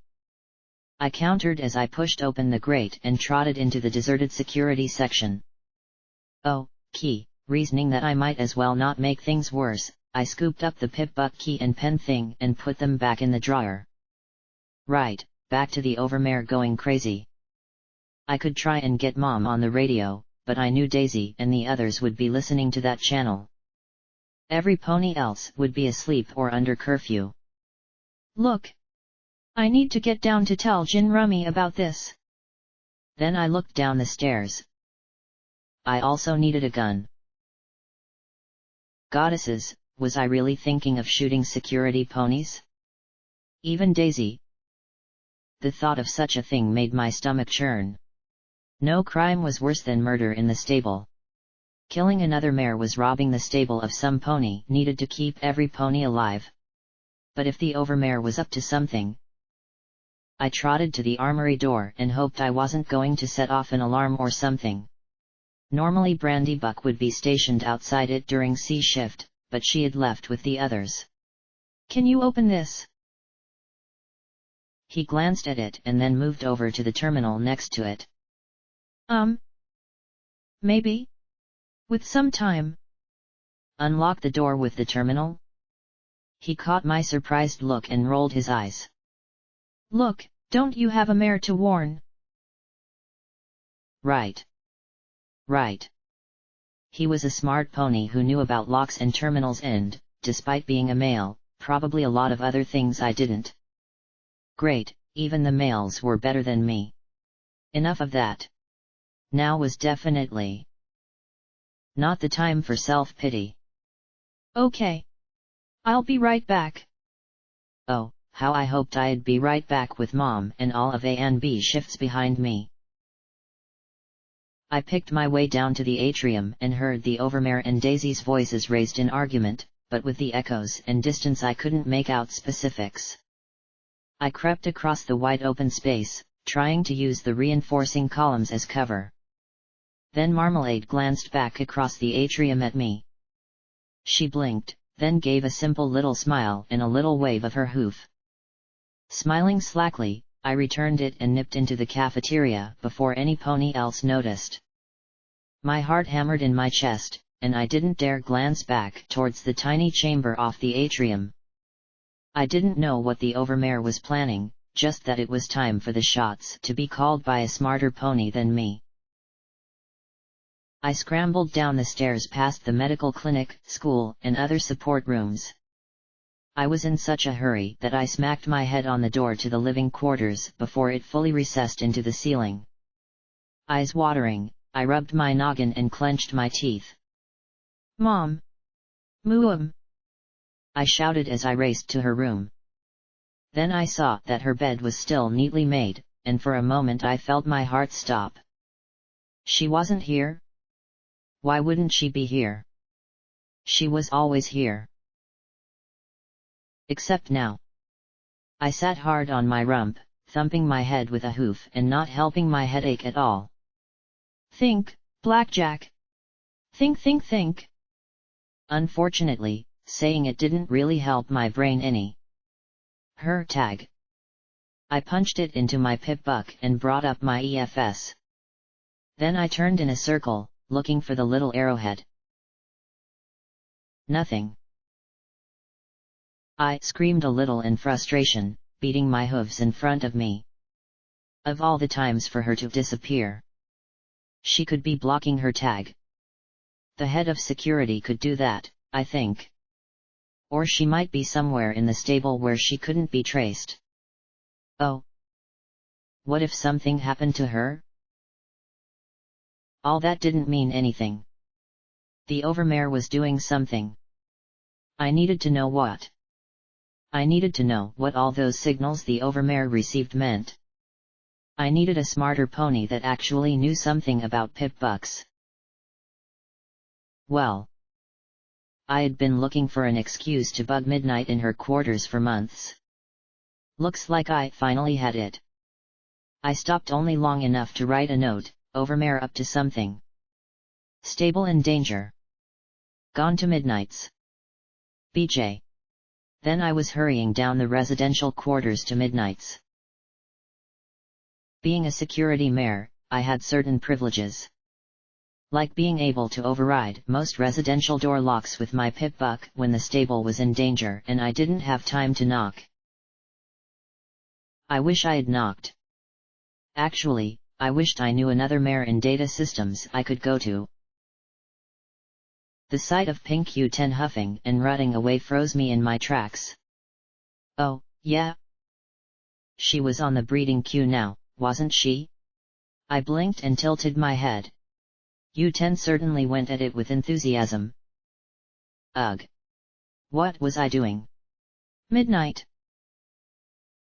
I muttered as she gave a little whinny. Midnight. They still slapped flanks. I rolled my eyes, for the love of Celestia. Midnight. I shouted. She shrieked as he finally stopped plowing her plot and the two gawked at me. The pink buck pointed at me in confusion and Midnight's pupils constricted. B. Blackjack. U10 pointed his hoof at me. I didn't know I was scheduled for a double, he said as he checked his pip-buck. Midnight, I need your help, I said as I approached her bed. Unlike my room, she kept hers spotless. Her terminal and workstation were both sparkling clean. Get out! She shrieked and charged me, hammering at me with her hooves. Of all the times to come to me for flank spank you choose now? Get out right now or I'll... I grabbed her shoulders and stared right in her eyes. This isn't about flank spank, okay? It's not about sex of any kind. And if you help me, I promise I will never try to get under your tail again, alright? She closed her mouth, looking annoyed, then troubled, then a little pouty. Alright. What do you need? The overmare is getting a signal from outside the stable, I explained as I found the recording on my pip-buck. I need to know what it's saying. Playing the odd string of beeps and boops seemed to finally convince her I was serious. She gave me one last long glance and then sighed, trotting to her workstation. You are going to owe me so much for this, Blackjack, she muttered as she activated her terminal, her horns magic pressing keys infinitely faster than I could. She attached a cable to my pip-buck. U10 hummed to himself as he stood patiently off to the side by the door, looking over Midnight's knickknacks. Midnight's roommate was nowhere to be seen, no surprise. I knew I wouldn't want to be around another mare on the queue. Probably. It's a stable tech transmission code, alright. Old one, too. None of our stable security modifications. Midnight said softly as she worked. Time was crawling by, and I kept swapping my tag back and forth. Mom was off the system. Daisy was. By the main entrance, I thought. So was the overmare. Now Daisy was moving. Back to security? My ears twitched as I thought I heard something.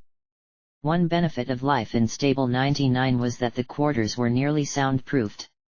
Shouldn't be hard to clean it up, she said as she manipulated the file in her terminal. And done, she said triumphantly. Then she frowned. Wait.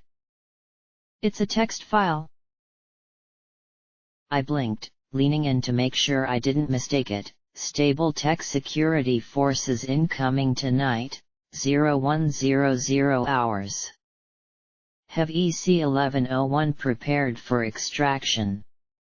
You're doing the right thing, Overmare. You'll be getting control of your stable back. TTS. Stable Tech wants that program? Why? Midnight blinked. We haven't removed the encryption on it yet. I have no idea, I said with a sigh. Where is this EC-1101? Wait. Forget the file. In the stable's communication mainframe, you can access it in Maintenance 1 outside the Overmare's office. Since we couldn't break its encryption, I had it bundled for transfer to a pipbook. It's a weird file.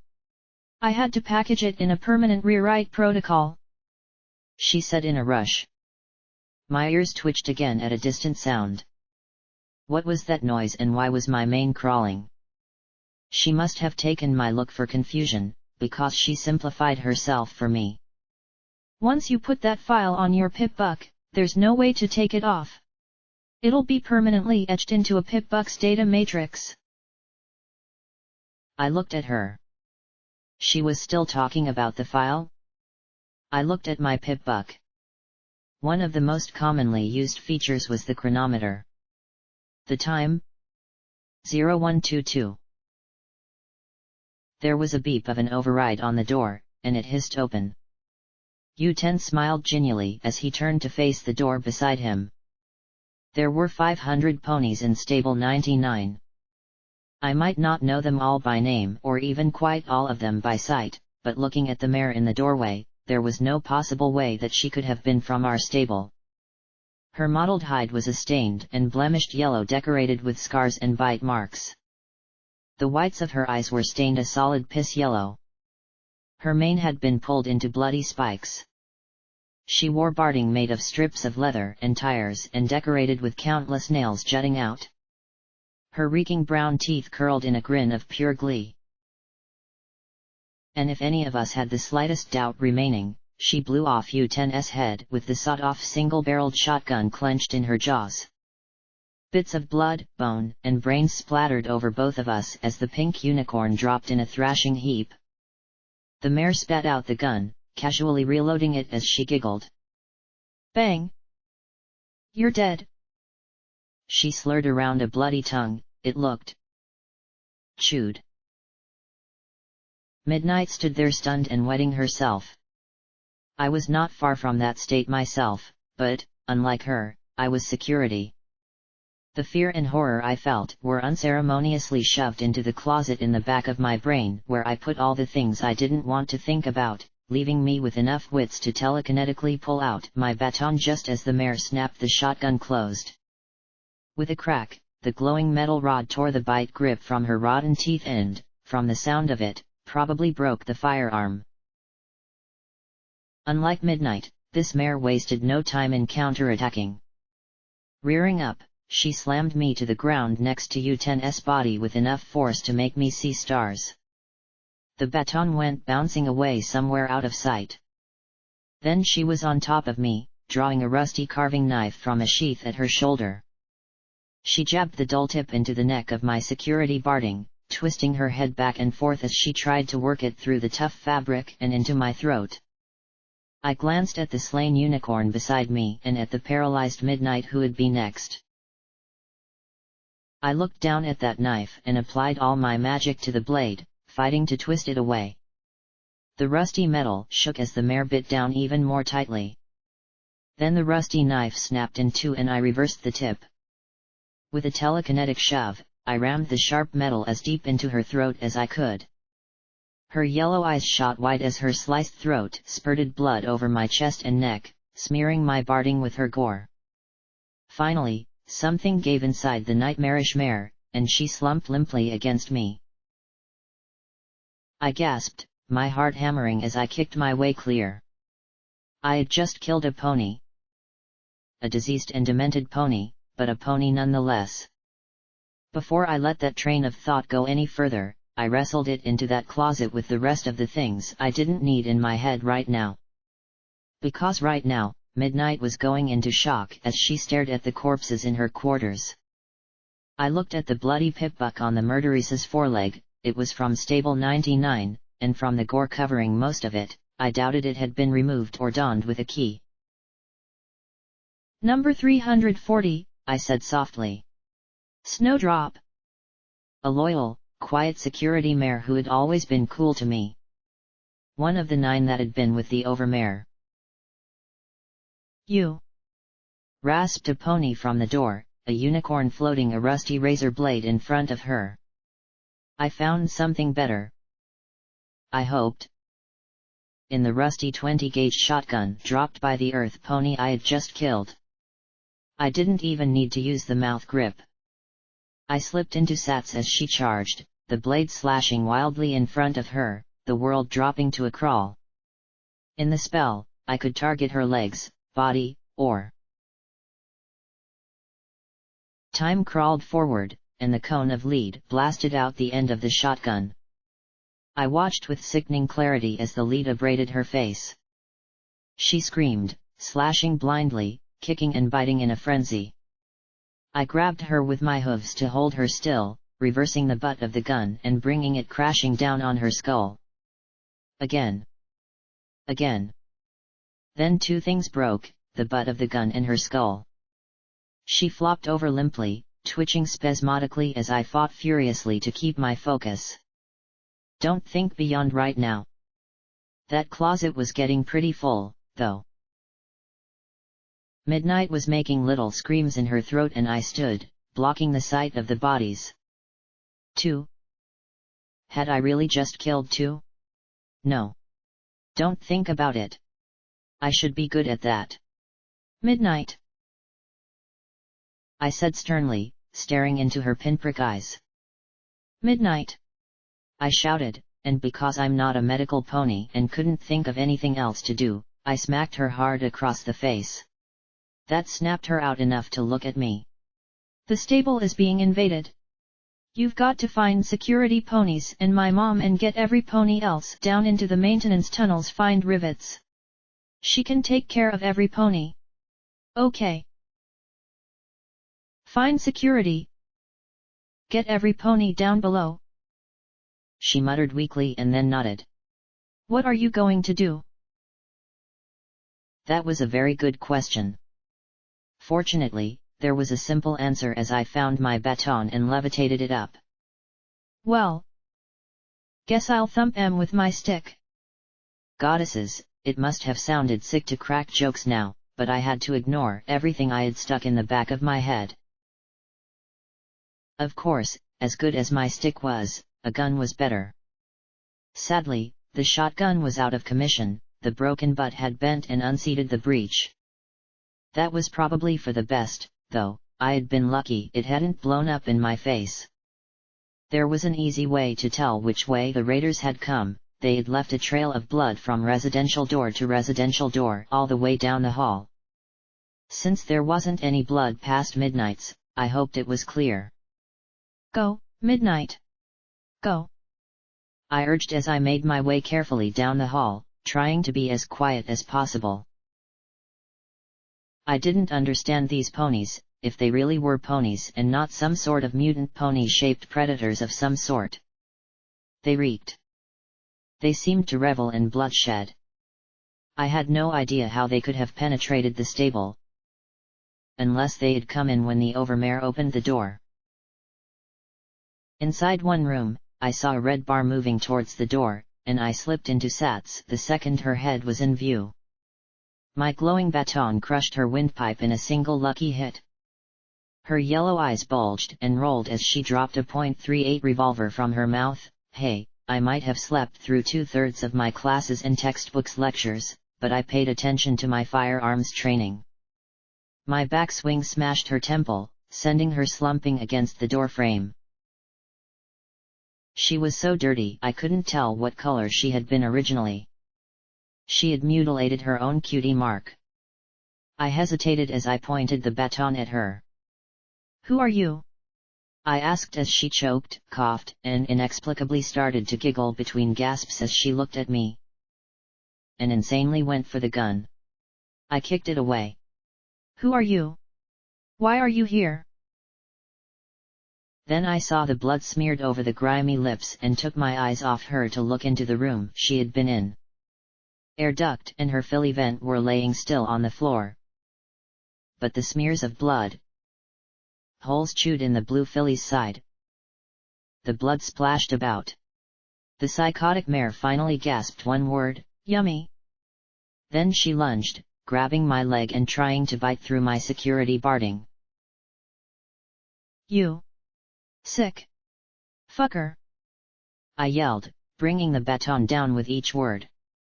Her skull finally cracked, blood leaking from her orifices, and with a sigh she went still.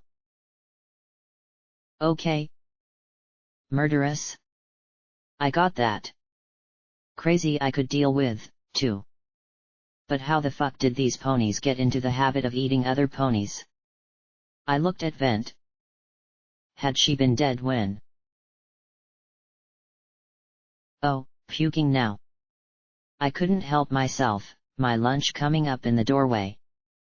When I finished, I did all I could to lock that thought in with the others and push a mental dresser against that closet door in the back of my mind.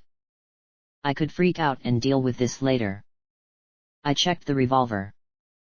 4 rounds. And 6 more on the earth pony mare. 3 down. How many to go? There was an awful lot of red in my EFS as I made my way towards the stairs to the atrium. "I can't stand these sick fuckers," a buck said from the stairs above me. That it was a buck made me guess that they weren't quite the same ponies as before. "Murdering, psychopathic rapists, the lot of 'em." Maybe there was the possibility of negotiation? "Look at it this way, they'll exhaust themselves killing every last motherfucking pony in here, and then we can get rid of them easily," a mare answered, snuffing any thoughts of working out a deal before continuing callously. "TTS gets that program he wants so desperately. My boss is happy. The Reapers are happy. Every pony wins. Except my demmed stable, you mule." "Makes me wonder what's so damned special about it," the buck muttered as I crept up the stairs. "TTS just grabs a dozen of us at random from the arena, trots us out here, fetches these nut job raiders, and waits for the stupid cunt to open the door. It's smart. He knows a filly flasher like me would never work with a half-heart gang loser like you to screw him. This way, every pony gets their caps and every pony's happy," the mare said matter-of-factly. I could make out her head now, and I pointed the rusty .38 revolver at it. I licked my lips and swallowed. All I had to do was pull the trigger. Just pull the trigger. But she wasn't like the other murderers. She seemed sane, if callous, and wicked. Somehow, I had no doubt she would have the same hesitation if I were in her sights. But that was the difference. If I killed her. I tried to push myself. The pale mare was dirty and streaked with blood, her shaggy black mane smeared with gore and some kind of grease. She had a necklace of cheap-looking gemstones. She was a pony, a person. How could I just shoot her? Then she glanced at me, and her eyes widened and then narrowed as she smiled. "Ah! Stable pony's got a piece. Bet she can't fire it," she said as she ducked her head to a leg holster and drew a weird metal box with a mouth grip. It didn't matter, though, if she was pointing it at me. I doubted it was anything good.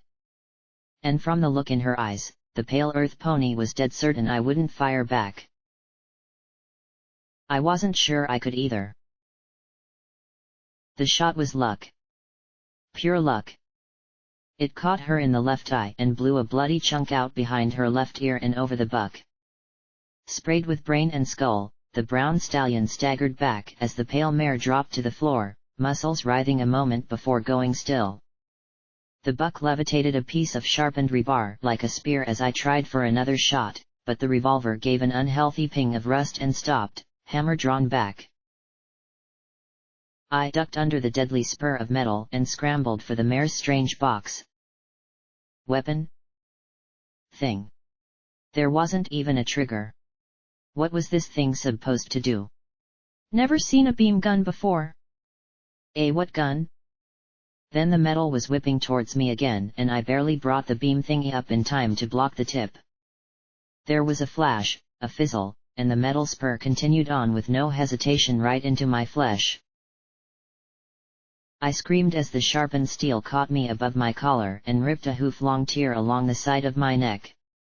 Again, it was only luck that protected me as I fell back, tumbling down the stairs as my own blood smeared my barding and spattered the steps.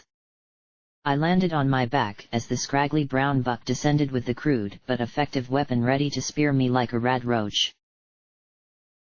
"Stupid soft stable ponies," he said as he raised the sharpened bar. I watched, unable to move, sure I was about to die. Then there was the resounding sound of a gunshot in the halls, and a hoof-sized hole appeared in his chest. His eyes popped wide as he jerked back, staring down the hall past me. "No pony kills ponies in my stable," Mom said firmly, her sidearm floating precisely over her eye. As her second bullet caught him in the face and tore off half his head, I doubted that she even needed sats. I stared at his body as all those thoughts I had stuffed into that mental closet started to tear down the door. My throat began to work as I stared at the draining holes in his head. I had to do something. Something. Scream. Vomit. Wet myself. Curl up in a ball, sucking my hoof till this was all over. Something. "Blackjack."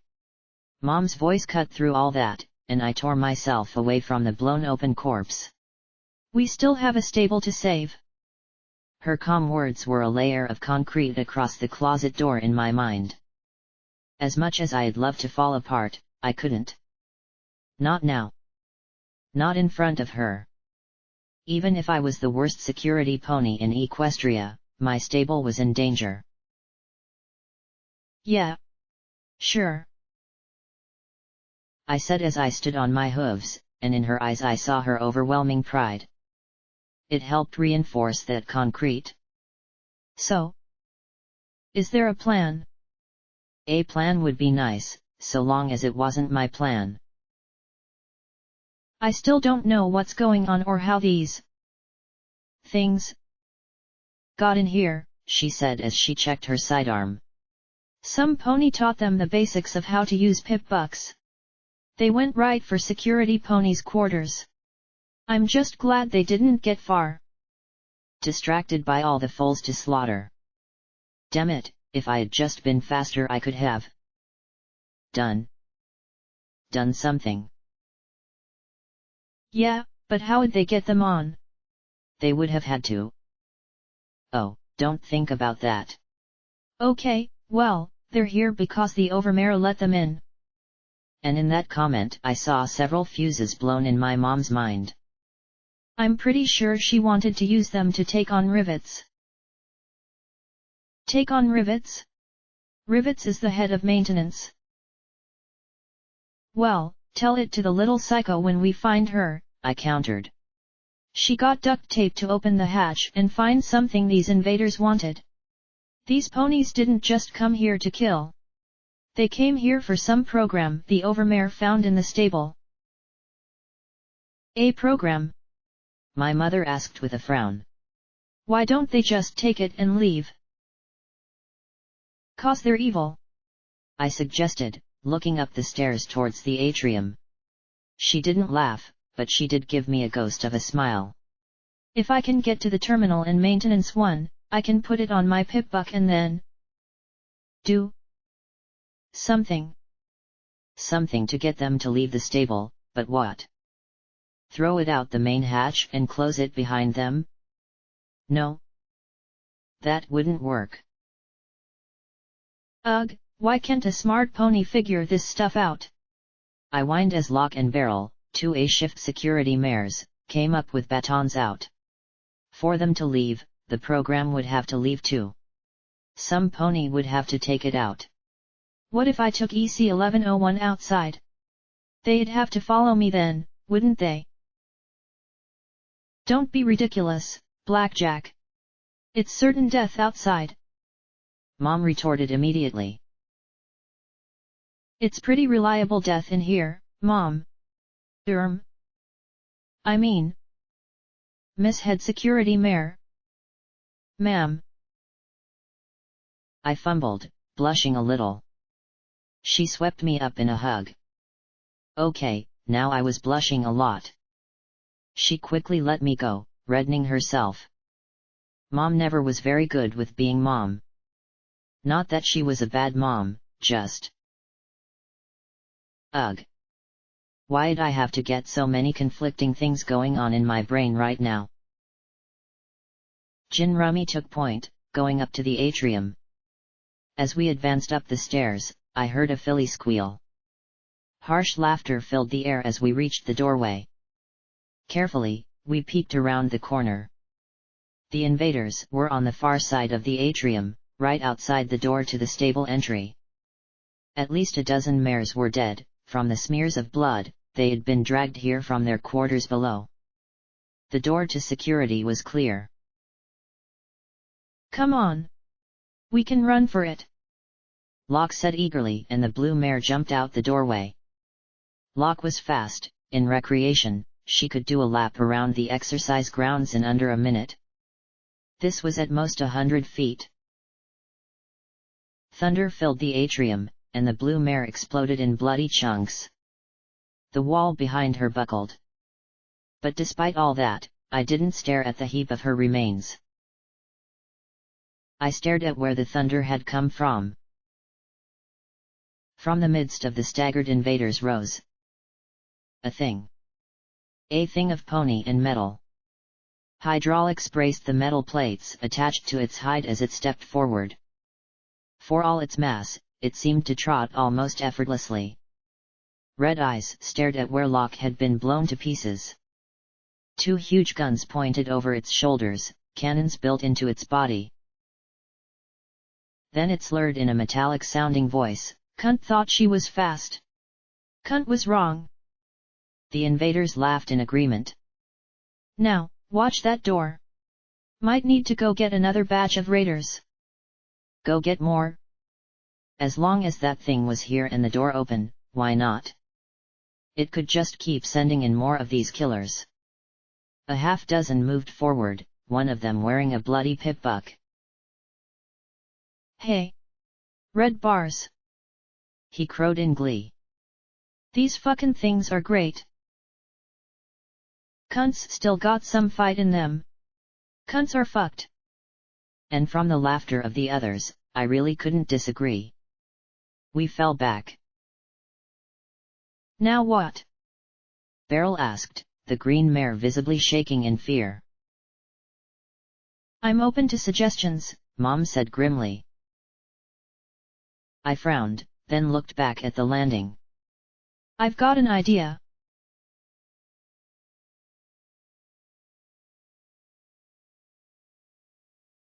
This was a terrible idea. But it was mine and the only one we had. I had shucked my security barding and was now putting on the ratty clothes of the unicorn mare. Our coloring was clothes, and Mom was blackening the red in my mane with grease from a maintenance closet. "Good thing your horn is so small, little fishy," she said, finally past all her arguments about why this wouldn't work. Mom was lavender, Beryl was green. I was the only filly that looked close to the mare I had killed. "Mom, I'm about to pretend to be a psychopathic wild pony," I replied flatly. "Please don't call me that." The last thing I needed was that stupid name. And her talking about my horn. Which wasn't that small, anyway. It was just compact. This is suicide, Beryl muttered as she smeared more dirt in my mane and tail. Then they won't expect it, I said. How are you going to get past their EFS? Beryl countered. I rounded on her. Beryl, do you want to do this? The green mare looked like she wanted to crawl under her bed and cry. I know I did. I looked at Mom. How am I going to get from security to the entry, though? Folks will notice too soon if I just trot out past them. There's a passage from the Overmare's office to the entry chamber. The Overmare's grandmother used it to sneak out of her quarters after curfew, Mom said as she transferred a code to my pip-buck. That should get you through. I doubt the Overmare even knows it exists. She sighed as she looked me in the eye. Are you sure you want to do this? I'm the only one who can, I replied evenly. It wasn't like there were countless pale security mares. The only other two were Daisy and Snowdrop. So, if I make it, close up the stable as quick as you can. Heck, I'd reseal it if I were you. If that door opens again, 99 is doomed. I floated the weird box gun into my holster and checked one more time in the mirror to make sure my horn was covered by matted mane. This wasn't even barding. It was clothes. Rummaged together clothes to try and make a sort of intimidating outfit. I felt like a 2-bit trick pony. The only good thing was that it covered my cutie mark. There was no way I could mimic the 2 gold coins on the dead mare's rump. Making my way back towards the atrium, I heard a pony scream and some pony else cackle. She bit it off. I didn't have any time to speculate on who was biting what as I approached the door. Another pony yelled, "Here comes another one! Don't fucking shoot!" I bawled as I stepped out. There were a whole lot of guns and eyes on me and I gave up any and all thought of shooting. Hell, I didn't even have a weapon. "It's me," I said, encouraged by the lack of gunfire. The feeling of pieces of lock under my hooves was simultaneously trying to make me throw up again and giving me a really, really good reason not to do anything that might break my cover. 2-bit. The buck wearing the bloody pip-buck said. That you? Of course, who the fuck do you think it is? I countered, and my belligerent tone seemed to put him at a sullen ease. What the hell is going on down there? I thought the scum had taken out all their fighters, he said sourly. They got security ponies and are putting up a fight, I countered. Then a metallic voice grated, Then what are you doing up here, cunt? I stared up at the metallic monster, and our eyes met. I heard a tiny whir as its red, glowing eyes tracked my movements. I nearly died right there, because in that instant I almost forgot that I was supposed to be an earth pony. I ducked my head, bit the mouth guard, and pulled the damaged weapon from my holster. Apparently, something about that struck half the ponies as hilarious. Flasher lost her flash. Ha! The buck wearing the pip-buck roared in glee. I wanted to balk. Instead, I glared over the mouth guard. But the metal monster pony didn't find it funny. With shocking speed it swatted the gun out of my mouth, and suddenly the only ponies laughing were the yellow-dyed mangy ponies with their insane giggles. Cunt doesn't have her gun. Cunt is useless, then. Cunt should be fucked, huh, cunt? He placed an armor-plated hoof on the dropped weapon and leaned on it. The casing gave and flattened with a crunch. At the moment, I was pretty sure that I knew how it felt. I suddenly became very aware of one part of him that wasn't mechanical. A part that I was fairly sure was going to be inside me in a few seconds. I became aware of a whimper and looked over at a prone white shape. The overmare. One of the filthy, yellow-eyed ponies was pinning her down and raping her, her mouth and flanks bloody. The idea was utterly alien to me, and I did all I could to tear my eyes away and hide my horror. Mares might occasionally force another mare against her will, a Class A crime, but for a buck to do that to a mare was... Focus, Blackjack. I'm not useless, I answered as evenly as I could. I heard one of these stable ponies talk about the program you want and where to get it. It's set for a one-time transfer onto these pip-buck things. He looked over at the overmare. So the little cunt wasn't lying. I told you, she sobbed as she lay like limp meat, blood streaking her muzzle and flanks alike. As much as I didn't want to get blown into pony pieces, I'd take it over that.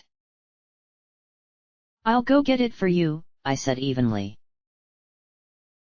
His red glowing eyes drilled into me. I'm getting bored, cunt. 15 minutes, then I'll make my own door, he said with a nod at the huge cannons.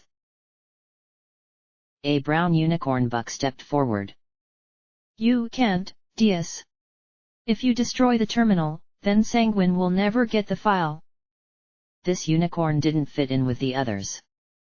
Despite the fact he wore the same dirty clothes, he still seemed cleaner. Healthier, though still scrawny. The pip buck on his leg didn't look like it had been stripped from another mare. Then I glanced at his flank, a blue male symbol with 21 dots beneath it. A stable 99 buck? How? I don't care. I want these cunts dead. Fucked and dead or dead and fucked, I don't care. This is taking too long, he said almost in pain before he stared at me. Fetch, cunt. Kill the ones left up there and bring me the program. Do it now, cunt. Wow, TTS sure had a favorite word, didn't he? I should go with her. I should be the one who gets it. The brown unicorn whined. Now I recognized him.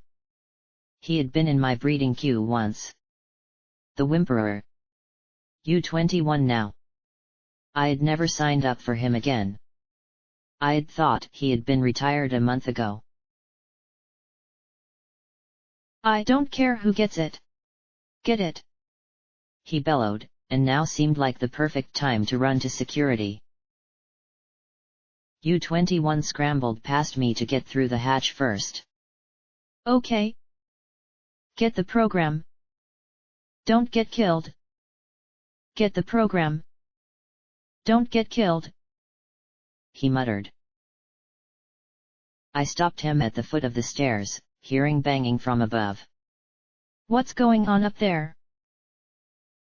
What's going on? Those two security mares who escaped barricaded themselves inside. That's what. He stared at me in confusion. I felt a little stir of glee. And TTS, massive as he was, couldn't fit through the door and couldn't blast it bigger without risk of breaking the program. Daisy made it. Of course she made it. She was too tough and mean to get killed by any pony. Daisy. His eyes popped wide, and he reached up a hoof to brush my matted mane aside to uncover my compact horn. Blackjack. That's me. How did you end up with? But my attempts at interrogation were for naught as he opened his mouth wide to yell. I shoved my right hoof in his mouth. Really sorry about this, I apologized, then swung my pip buck hard. The reinforced casing smacked his head once, twice, thrice. Finally, he went down in a quaking ball, not concussed but too traumatized at the moment to bring shit down on me.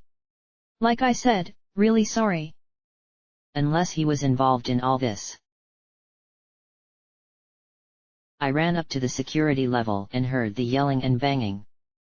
There was a door that divided the overmare's office, armory, and some utility rooms from detention, briefing, and the gun range. The door itself had been forced open, but Daisy had barricaded it with a desk. Now a huge red mare with a fire axe was chopping her way through it. 3 more cheered her on, shouting encouragement as they either brandished their own weapons or giggled in glee. One dingy unicorn mare chewed on her own bloodied hoof as she rocked in place and fiddled with the security shotgun in her faltering magic glow. A second earth pony buck brandished an automatic pistol as he growled and spat cheers around the mouth grip. The last was another yellowed buck grinning in glee and anticipation and knocking a baseball bat between his forelegs as the red mare chopped again and again. "Hey, can I see that?" I asked as I pointed a hoof at the shotgun and a grin at the mare. The pupils of her yellowed eyes were pinpricks. Who the fuck gave this mare a gun? She was chewing on the end of her leg so much that I thought she was going to gnaw it right off. She gave a delighted giggle and pointed it at me. "See?" I nearly soiled myself as she pulled the trigger. At least no pony had been dumb enough to give her ammunition. "Give me that," I said as I grabbed the floating weapon with my hooves. Her magic was shit and collapsed as I tugged it from her grasp. "Where are the shells?" I asked the automatic-wielding buck. He arched a brow skeptically, looking at my empty holster. "It broke, okay." He snorted and tossed me a small bag of 20-gauge buckshot shells. My horn glowed as I loaded the rounds into the gun. He spat his pistol into his holster to speak. "Just make sure you keep it away from that psycho," he said, not taking his eyes off the barricade and waving a foreleg at the mare I had taken the shotgun from. "Why the hell DS brought them along, I'll never know." "What's wrong with her?" I asked. "Who knows? Raider scum like her are all alike," he muttered. "Once they get that way, they're as good as dead." He looked at me as I racked a shell into the chamber. "You know how to use that thing?" Then his eyes widened as he took in the glowing shotgun. "Wait. Weren't you?" "Yep," was all I replied. I looked him right in the eyes as I slipped into Sats and realized what I was about to do. What I was really about to do. The sane raiders I had killed had been attacking me, and she had died more by accident than anything. But now, with time practically frozen, I looked into his eyes and deliberately toggled 2 shotgun blasts to the head. It was still self-defense. I was security and I was protecting my stable. It didn't make it any easier, but it did make it possible. Time returned, moving as if in molasses. The stable tech-assisted targeting spell slowly discharged, and I watched the cone of lead fan out in a narrow wedge of death. I watched his flesh pulverize and tear away around each pellet, his head deform, and blood and bone fly away behind him. The second shot repeated the devastation, and I watched in horrified fascination as his head detached completely and he dropped like a sack of meat. I stood there for a second, staring in shock. I had just decapitated a pony. It was a second too long. With a scream, the mare with the bloody hoof launched herself at me as the buck with the baseball bat swung it wildly. The clothes I wore were little protection against the heavy impacts of the bat. Sweet Celestia, he had driven nails through the end. I cried out in pain as the rusty lengths pierced deep into my shoulder. This seemed to make the mare enter into a frenzy of biting and chewing, snapping at my neck as I tried to shove her away. The only upside was that, with the 2 crowding me, the mare with the fire axe couldn't chop me down. Unfortunately, she had the presence of mind to dive for the dropped automatic. Sats took a while to recharge, so in the meantime I backpedaled for the stairs, firing wildly at the maddened pair. One of the perks of a shotgun was that close was good enough in tight quarters like this. The shotgun held 5 more shells, and I pumped them out as rapidly as I could, the buckshot peppering them with oozing wounds. It was nowhere near as effective as those first 2 shots, though, SATS's accuracy was truly terrifying. I was glad that none of these ponies seemed to have access to it or knew what it could do. The buck went down with the fourth round, giggling even as foamy blood poured out of his mouth. The fifth shot missed the mare entirely, and she slammed her bloody hooves against me in a frenzy, cackling all the while.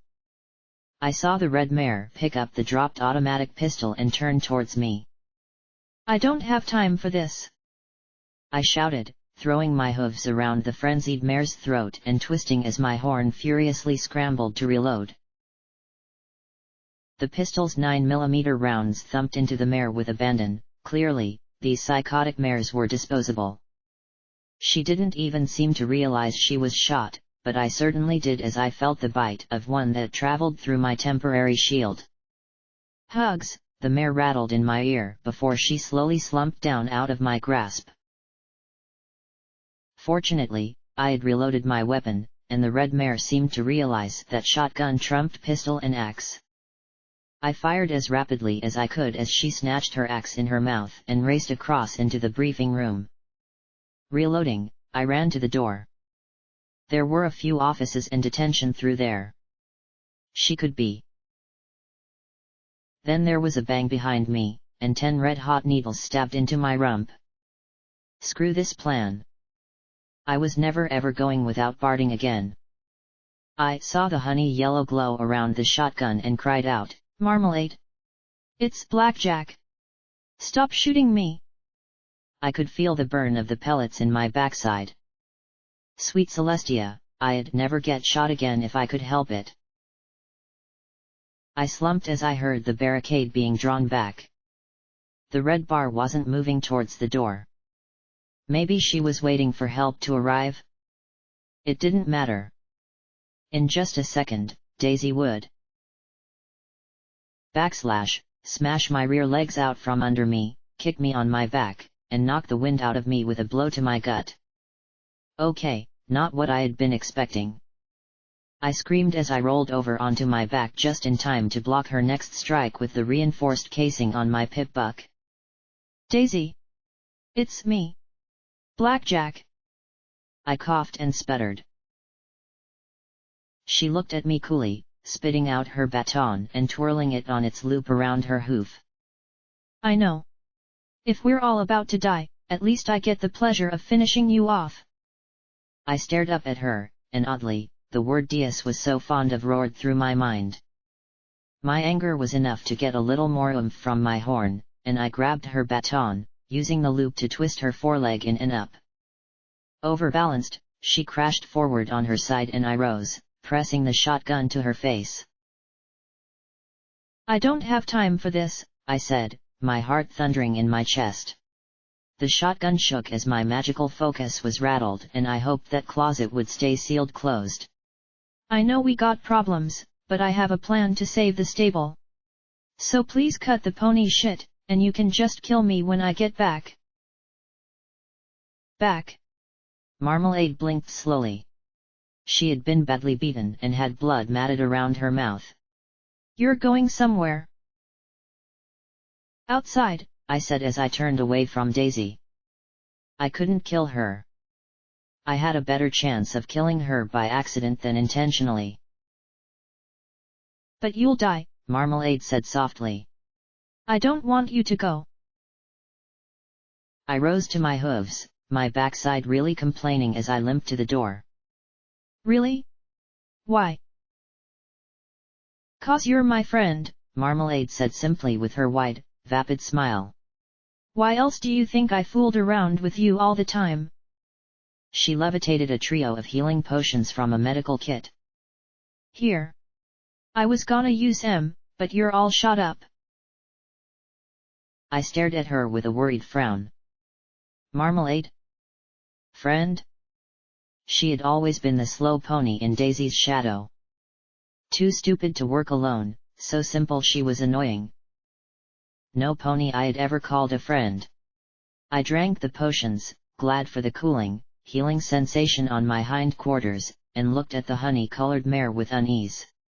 "Well, thank you, Marmalade." She smiled and gave a little nod. Daisy shoved past me. Yeah. Sunshine and hugs and all that horseshit, she said as she slammed the barricade back into place. Her angry scowl turned skeptical as she regarded me. You're really leaving? Was I about to faint, or did she really sound the tiniest bit concerned? The raiders are here for a program. I'm going to steal it and hope they all come chasing after me. Then Mom and you can retake the stable, I said with a little nod, stripping off the useless clothes. Marmalade gave a soft ooh of comprehension and, without another word, shrugged out of her security barding and handed it over. P21? Are you here? I asked as I pulled it on. I gave Marmalade a grateful smile. That useless cock pony, Daisy snorted. You called, P21 said dryly as he stepped out of the door to Maintenance 1. There was an unmistakable smug look on his face at the shocked expression on Daisy's face. His eyes met mine and his smug expression disappeared. You changed your mind. You're retiring me after all, he stated flatly as he glared at me. Daisy chuckled in glee. Now we're talking. Just hold still, she said, taking a step towards P21. P21 slowly limped backwards. You never pass up a chance to break a mail, do you? Mail? Psh! I never miss a chance to break any pony, Daisy said with a sharp grin. Okay, this nonsense needed to stop now.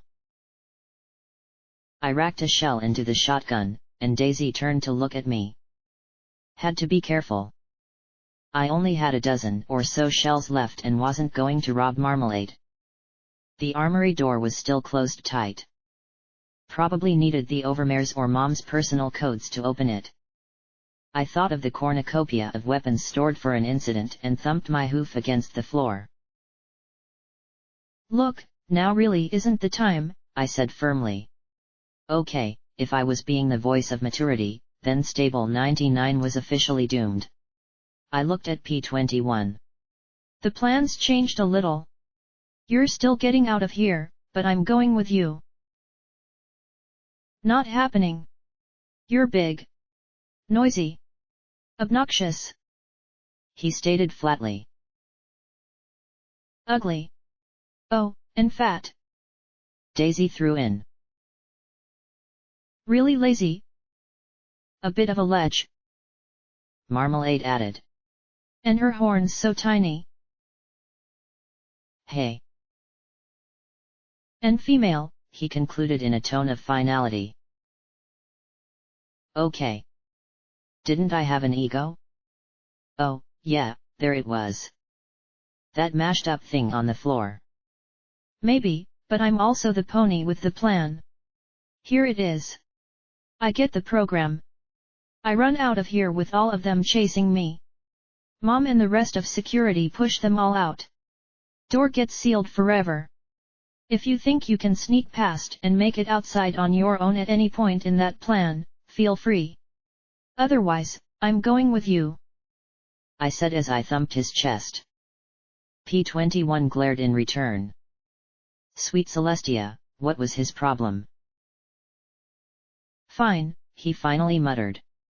But after we're out, you're on your own. Right. Probably for the best, anyway.